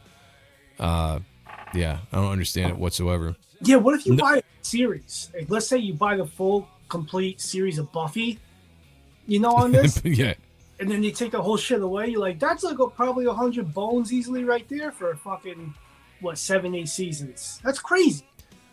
Art of Roy says no one reads the fine print anymore. I mean, that is true. Like, I don't even. I got a bad habit of not even reading the fine print. And that's how they get you, Because they know that people like me are just going to be like, click the box and let's go. Peter Orchard says I've been a PlayStation guy since the first system. However, when they ditched Fandango or Voodoo on the PS4, I was deeply offended. Oh, really? Okay. Okay. Digital is garbage. I see that. Garbage. Garbage. Perth Comics says they can edit and sanitize the movies as well. True. Well, yeah, in streaming, yeah. I think any of those platforms now, like, there's a lot of the stories of them taking certain stuff out, and I don't like that either. Like, especially like, so I've got Disney Plus. My daughter loves Disney movies, and my wife loves Disney movies as well. But it's funny when you go on to some of these classic Disney movies, and there's either a disclaimer at the beginning that's like talking about like apologizing for the potential racism or all that kind of stuff, or some of the movies that have completely taken scenes out. We embrace it. Yeah, we embrace it around here, right, Zach? Okay. But no, you brought that up, and that's great because I was just rewatching Gargoyles, the Disney animated series on my DVDs, and there's an episode where one of the gargoyles shoots the chick, and there's blood. With a load? Oh, sorry. No, like, and that's what was aired on TV back in '95. With blood? Oh. Yeah, blood. Interesting. It's on a DVD, but if you go to Disney Plus and you watch it, it's not, the blood's not there, or it's edited out. Interesting. Yeah, so a lot of the shit, like Darkwing Duck, I believe, has some shit edited out. Glad I had the DVDs for that. So it's just like, you know. Good old Darkwing Duck. Yeah. That's a good show when I was a kid. Rachel Brickley is in the house. Good to see you. Hope you're doing well. No. Rick Sailor says, if I can buy a physical version, my money stays in my, or if I can't, my money stays in my pocket. That's a good point. Roy says, every digital movie I bought I downloaded. It's only been 3 movies. I will go through the site codes to find the movie link to download it, if the option exists or doesn't exist. Well, that's interesting. Maybe, yeah, like I guess I didn't even know there was an option to download it after you like bought it and stuff. That's interesting. Spawn's in the house says Xbox is still free. I haven't played an Xbox in years. Like I didn't even know they still made Xbox. Yes, Xbox over PlayStation. I used to be an Xbox guy. Like my Xbox 360 I thought was the coolest shit when I got that. But that was the last time I played Xbox was the 360, and I got PS4 after that not too long, and I haven't bought anything else. I still have PS4. You got Spiderman? No, that was one of the ones I wanted to get and I never got for some reason. I got really excited about Spider-Man because I'm not really a big gamer, and I've said this before. Like I'll get on these kicks of playing games, and it'll last for a few weeks, and then I get bored with it, and then I don't play games again for months. You know. So it's just, you know.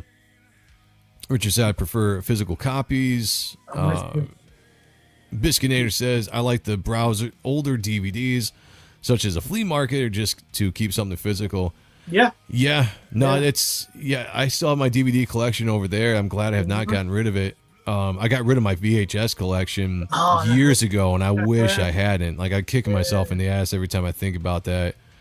But it was one of those times I was in my 20s, and I was like, you know, I'm never gonna watch these again. Who watches VHSs? And there were some kick-ass movies I had on VHS that I never bought on DVD. I don't even know if you can get them.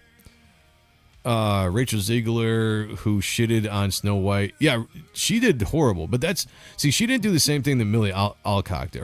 Millie Alcock didn't do the same thing that Rachel Ziegler did. Rachel Ziegler went out specifically attacking men and attacking whatever out there, like really going on that and preaching that. Millie didn't do that. Do the Bartman. Disney also deleted Sunflower from yeah, fun fact, look it up.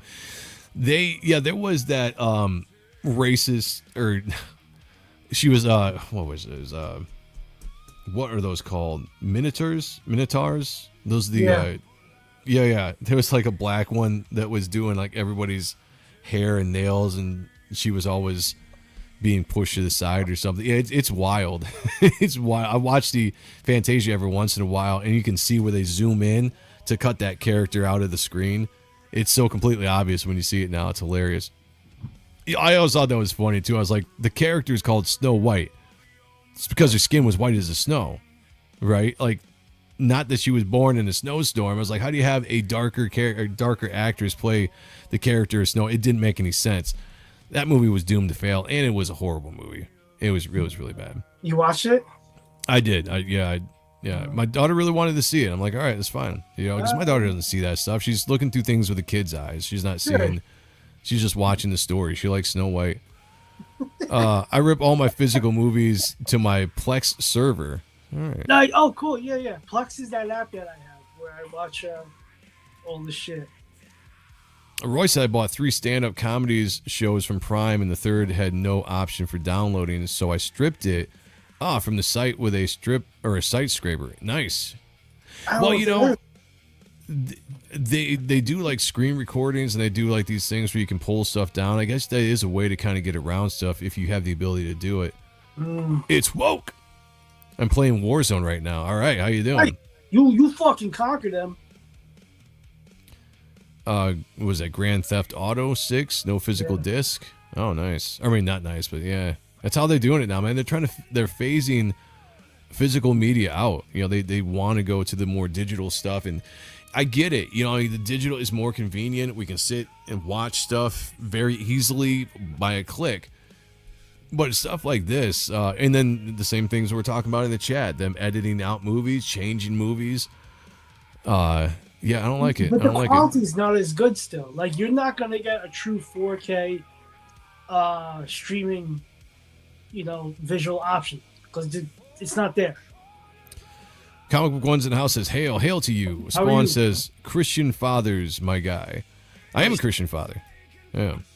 Best version of Night of the Living Dead is on VHS on old school TV.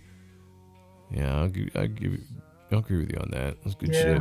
Yeah, like buying movies on like 4K where it's like Casablanca or like Night of the Living Dead. It's like, how much better can you get than like the DVD? Like, realistically. Yeah, right. That's good stuff. Like I actually really miss my VHS collection, and I don't even have my entire DVD collection out there. Shorter. Years ago when I split with my ex, we had this massive DVD collection, and she kept half, I kept half, and that's why I have what I have now. But there's definitely a lot of movies there that I have lost because she kept them. So I mean, that does suck, you know. Yeah, there's a lot of like old school cartoons that I just don't have anymore, like Visionaries. Granted, I can watch them on, you know, YouTube or whatnot, but it was just cool having all that old shit, like the commercials of the times. I gotta give a shout out here to Art Haida. I saw him post this on X. I guess this is a picture from She Spawn 2, but look at all they superimpose all the original, not even all the original because Dale wasn't one of the originals, but a lot of the original Image founder books into whatever this comic shop is. What do you think about that, Sean? I think it's fucking awesome. I think I should do that. Well, there you go. I don't know if you get away with it. Yeah, I mean, they can get away with it because it's Image. I don't know if we could, you know, if you're going into a comic shop. Oh yeah, true. Matt said VHS is great. I agree. Al Simmons equals Spawn 1997. I'm back. And Black. Yeah. Graybeard says, be kind to rewind. Oh yeah, those good old days. I used to work in a movie store that still had a lot of VHSs when I was 14, 15. It had a lot of DVDs as well, but I remember I used to have to, movies would be returned and you would have to rewind them yourselves, and then you'd always put like a 30-cent charge or something like that on somebody's account, a fee if they brought back a movie and it wasn't rewound. We had one of those machines. Granted, we could have just used the VHS as well, but we had one of the rewind machines where you put the tape in, put it down, and just hit the button and say, like that. Yeah, that's. I mean, yep. Sean Martin says that's Al Simmons as a kid pointing to the comic rack. Is it really? Or are you just joking? I have not read this series. The She Spawn has not interested me at all, so I've not checked it out. I was gonna say, shout out to you got Pit #1 on there. That's badass, right? Dale Spawn, motherfucking Dale motherfucking Keown. You got Cyber Force down here, Savage Dragon. This looks like Stormwatch right there. I can't see. Up top. I'm pretty sure that's Storm. Yeah, I'm pretty sure that's Stormwatch 1 cover because that looks like Fuji in the background with who's the leader? I can never remember the leader's name. Battalion, thank you. Obviously, you got Shadowhawk there. Like 30-something years. Yeah. Dumbass name. Yeah, really, the Spawn got likes. She Spawn got likes sent back in time to help Al as a kid to help him out. Okay, interesting. Retro Rewind is a video game where you run a early 90s video store. Retro Rewind is a video game where you run an early 90s video store. Is it really? Cool. Interesting. Do you I saw that. I thought that was the porn section. You card them. Well, yeah, what's funny is the store that the movie store that I worked in when I was younger, it had a porn section and they got rid of it. So by the time I ended up working there, that porn section was gone. So, that is what it is. You know, it would have been kind of cool though. I'd have been like, hey, I'm gonna go work back there for a little bit. Did you guys see this? They're dropping all of these like homages in Spider-Man now. Like there's this new movie, the new Spider-Man movie is going to have so many homages of these classic covers that are in the movie. Let me bring this up. Yeah, I think that's awesome. And I think that's just the opener. Like these are just for the opening sequences. That's all it is. Yes. Yeah, like the montage sequences here. Yeah. So you've got like this one that's kind of after this Larson shot where, you know, it's kind of similar. I mean, you know, like that's kind of cool. Really you got pose this like that. Yeah, you got the scorpion pose here, you know. Sobiak. What else we got here? Oh yeah, the tarantula.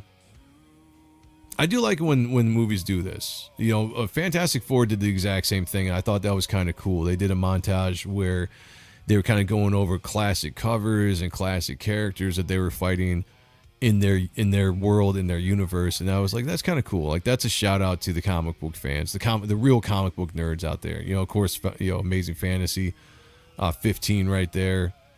You know, homage. It's pretty good. I like. It's cool how that one building lines up. Yeah. So I mean, like, yeah, they're just. I don't know if this is a way they're really trying to promote and push this movie, because this is probably all within like a 3-minute montage, you know, of Spider-Man doing all these things. Because I think it's interesting. The last Spider-Man movie, Doctor Strange, there was a spell on there, so everyone forgets who he is. So he basically has to reestablish himself, and now we get the new movie coming out where apparently the city loves him. He's getting the key to the city, and he's doing like all these heroic things. I mean, look at all these people in the background, some people clapping and watching him fight, and he actually is like a legit hero in this movie, and they're using it to go through and like really do all of these homage shots of him. I thought that's kind of cool. Yeah, man. I think this movie's going to be good. I really do. I think of all the movies coming out this year, I think it's going to be good. Yeah, I'm looking forward to it. Yeah, that's the Jim Lee Stormwatch #1 cover. Yep. Yeah. Yep. I can, because I love that cover. It's a great cover. I can spot it anywhere. Spawn 2027 going to be fire. I hope so, man. I hope so. It's been lackluster. I hope so. I hope we just get it in 2027. You know, or 2028, or just anytime. Like, you know, like he's talking about the movie. I thought he meant the comic. Oh, I'm thinking well, maybe he's talking about the comic, but I thought he was talking about the movie. We'll see. The employees stole it all too embarrassing to send to press. Spider-Man better than Supergirl. Spider-Man to me should hit $1 billion. If it doesn't, then we're talking about some real. Then you have to really look at the landscape of these big blockbuster movies and really wonder what's going on. If Spider-Man doesn't hit, because it's such a recognizable character, if Spider-Man doesn't hit when it comes out and doesn't make $1 billion, I think there's some real people are going to be really worried. Now I say that again, but like you have to still factor in how much money you get from streaming, how much money you're getting from toys, merchandise, all that kind of stuff. What does the studio see as a success? Where we sit here because we've been trained to think that the success of a movie is making twice as much as it costs to make the movie. Mm-hmm. That's all we go off of. Now, if a studio steps back and says, like, yeah, there's the box office, but we are also looking at all these other things that makes the movie a success, we got to start kind of changing our thinking, I think, in a lot of ways. Okay, here, before we, let me bring this up before anything else, because we do have Zach here on the show. I wanted to bring Zach up here because I have a book that I'm publishing that Zach is doing through SuperiorPressComics.com. If you go over to SuperiorPressComics.com, you can scroll over here. There's a book called Mondor's Rising. There is a sign-up sheet. Damn it! I gotta do this every single time. I fucking hate Kickstarter. I'll log into my account. Zach. Yeah, what's up? Come on, Zach. Do you you have the link? Can you bring it up? Can you share it up? Share your... Yeah, let me see. Because every time I try to go to my desktop, Kickstarter is always trying to make me Trying to kick whatever. you. Trying to kick you, buddy. Kick you, buddy. Before we do anything, though, I just want to give a shout out to Doc Brewski. Became a member of the Ronin Joe chat. Appreciate you so much. Thank you so much for supporting the show. If you haven't yet, if you go to the members section or the community section, I'm going to be giving updates on the production of Reaper Destroyer. So kind of behind the scenes, I'll put sketches, page layouts, finished pages, that kind of stuff before anybody else sees it. I did this the first time I did the book as well. So if you want to see an inside look on that, definitely go over to the community section for that. And thank you for becoming a member of the channel. Bob, remember, you are my number one guy. Yes, sir. Let's go. Welcome, Bobs. Let's go. OV Ravioli says Reaper Destroyer film trilogy. Malin never invited to the red carpet premiere. Imagine a flat world. There is a link, everybody. Thank you, Sheldon, for dropping that. Go check out Mondor's Rising. Sign up for it. We're trying to get to 100 subs. I think Zach is wanting to launch this thing in August. I really want to get to the 100 subscription mark before we do launch it. So go over there if you haven't signed up for it. Definitely sign up for it when you get a chance. When Zach, how are you doing? You bringing that up? Yeah, well, I already gave you the link. Where's the link?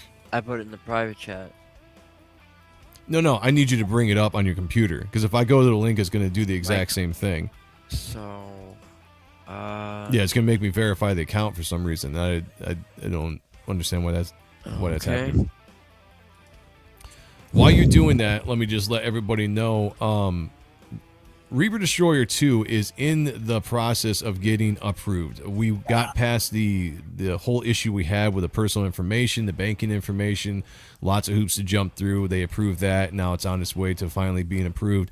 Once this campaign is up and running, I am probably going to talk to the guys at Hard Art to see if I can launch it on a Hard Art show, but we will get this up and running and going as fast as we can.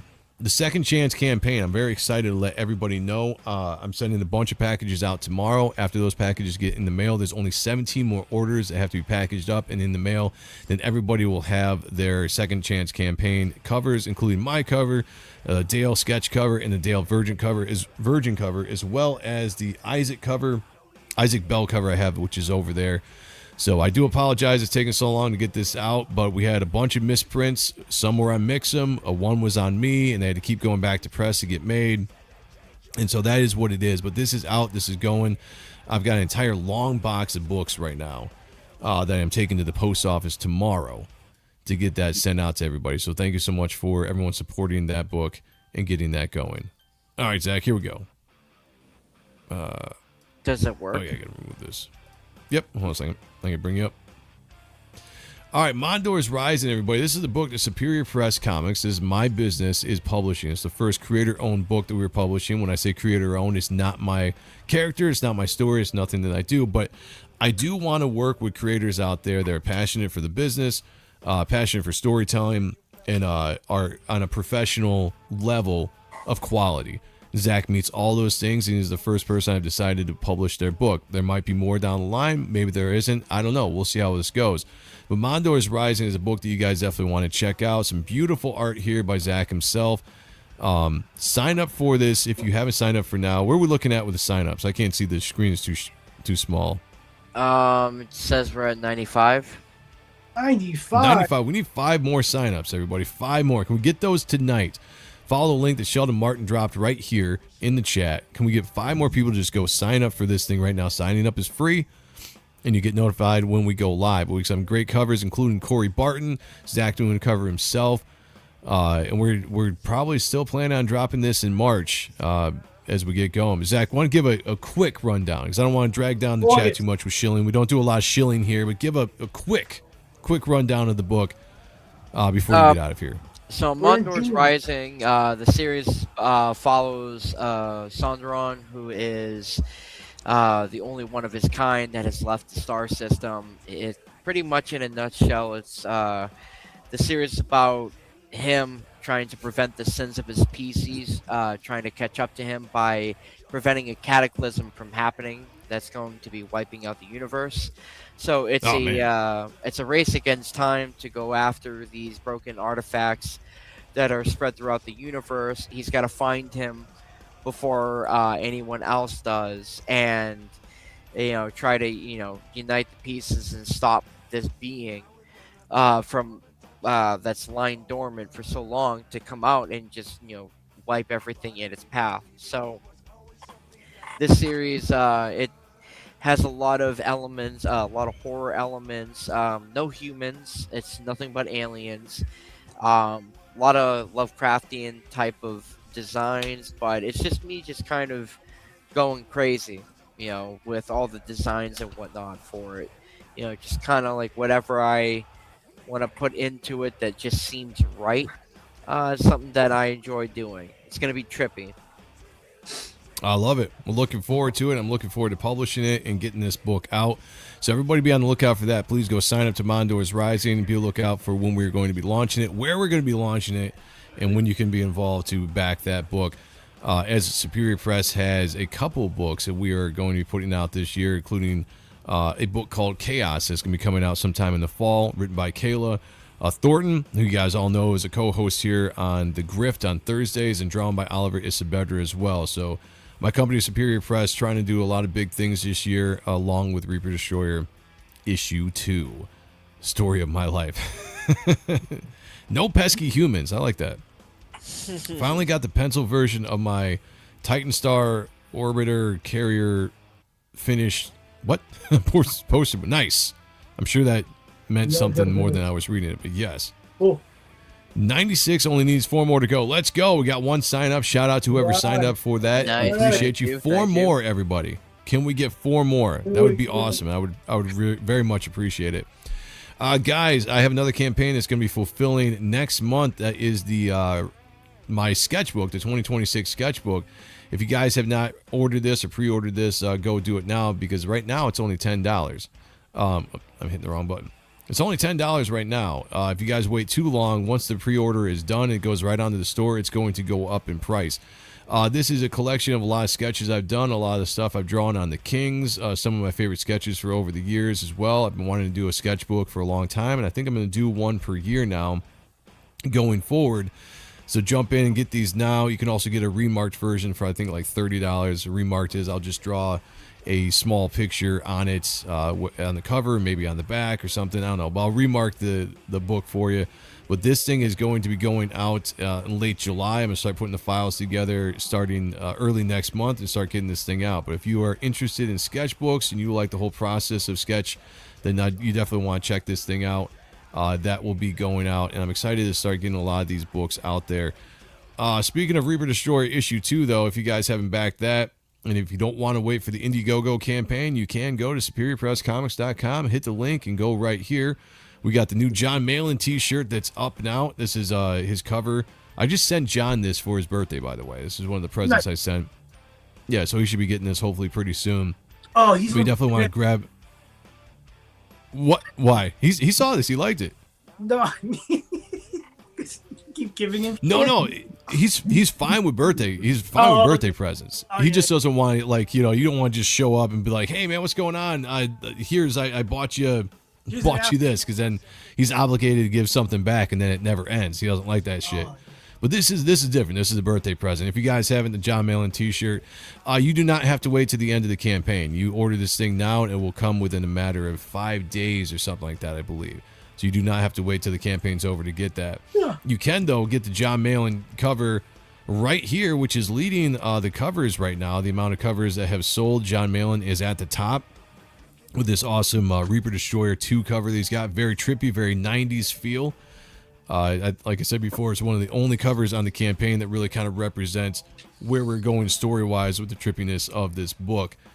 You also have the Ethan Van Sciver cover. It just did a banger of a cover featuring the very sexy, the very evil Vanessa, one of the big bads on here. Just beautifully done, colored by Dan Kemp. But I gotta give a shout out to Ethan for just knocking this out of the park. Looks awesome. He's just trailing John by just a little bit when it comes to the orders. If you guys want to, you can grab my cover as well. Featured Vanessa also. Very sexy, very back end shot there. You know, if you guys like back doors, you know what I'm talking about. Check it out. The cool thing I like about this site is if you go here, you just do one extra click, you get these high-res versions of the sample pages of the cover art, which you can't get on Indiegogo. You can't do it on Kickstarter. There's no other site that I know of that you can get these kind of blown up, in-your-face, detailed pages of what you're going to get in this comic book. So I really highly encourage you to go to SuperiorPressComics.com and back this before the Indiegogo campaign is live and kicking, which it will be. And this is going to have exclusives. Like, you're not going to be able to get the Virgin Lightning Strike cover. That's going to be exclusive to this campaign. There might be a couple other things I keep exclusive to this website that you're not going to get on Indiegogo or any other campaign I put it up on. So if you guys want to get the third printing of issue 1, if you didn't get the Second Chance campaign and you missed out on the original, you can actually get the third printing right here with this cover, drawn by me, inked by Marlo Quiza, and colored by Dave Kemp. Absolutely beautiful. I love the way that came out. And just so anybody knows, I'm the originator of that pose. Nobody has ever done that pose in the history of comics ever. And if anyone cries about it, you tell them that it's completely unique. We also have this Brett Booth sketch cover, which I don't know why I don't have a big version of that, so that's my bad. But you definitely want to be able to grab the Brett motherfucking Booth cover. The sketch cover on this came out great. It looks badass. You guys don't want to miss out on this campaign. This is an awesome book. It's following right on the heels of Reaper Story issue 1, which was a breakout hit, which we raised around $80,000, actually just a little over $80,000 on the first campaign, including the Second Chance campaign. But this is Matthew Walker gets pulled into the Veiled Dimension on a mission to confront Apophis for control of his soul. While new allies seem to emerge, Matthew must confront the secrets of his past and survive a slow descent through his own subconscious. Reaper Destroyer 2 is an acid trip wrapped inside a twisted dark fantasy. I don't know if you guys have done a lot of hallucinogenics out there, mushrooms, acid. Yes. But being trapped inside your head sometimes is not the best thing. You have to deal with a lot of stuff. And sometimes it gets really dark and trippy, and that's exactly where Matt is going to be finding himself as he's trying to approach Apophis for control of his soul, which is going to be awesome. We got Don in the house. The Good to see you, man. Don Reno. The Don Reno. This campaign is less than $200 away from hitting 7K on the website itself, and I'm very excited to see what the Indiegogo campaign is going to do when we drop that. Drew G is in the house, says, "Oh, I'm here. We can start." Very like good. that. I've been waiting. We're going to start over again. We're going right back to the beginning, you know? Yep. Thank you, OV Ravioli says, best of luck. Go get him. Appreciate you, brother. I agree. Click the button to follow Mondor's Rising. It's free as well as pain-free. That's true. We got to get that. It's free, guys. Go follow the link. Click it. Thank you, Rachel. Appreciate you. All those things, maybe. Nah, but meth is a hell of a drug. Oh, meth. I'm going to stay away from meth. I'm just saying. That is not the drug you want to get into. These are not the drugs you are looking for. Meth? Nah. Don't tell them All right, what not to like. We do have to get out of here, but I want to share this thing because, you know, I mean, everyone's like, Millie Alcock, you know, like all this, blah, blah, blah. Does this change anybody's mind? Anybody out there? Mine's changed at all? Anything? She's Still not down, bad. still unattractive? Yeah, no, she got titties. What's Yeah, this? this is pretty nice. I have no idea what this is, but Fuck. yeah. Don't do meth. It's a black hole, yeah. That's what you do. You just sure. There you go. Oh, nah. What? Okay, well, I'm just saying. They changed. I mean, I'm just like, you know what? Come on. You know? Rachel, you Seems want like to censor that? Holy smokes, that's Alcock. Yeah, she's got she's got some titties. You know, I mean, look, guys. Okay, I'm just saying, she's a woman. You know, she's got what we desire. I just want to bring that up because I saw that on X. I was like, all right, everyone's giving this woman shit. Like, you know, how about You judge her on her body instead of her mind, you know? Yeah, exactly. Perth Comics says, wouldn't say no. Right?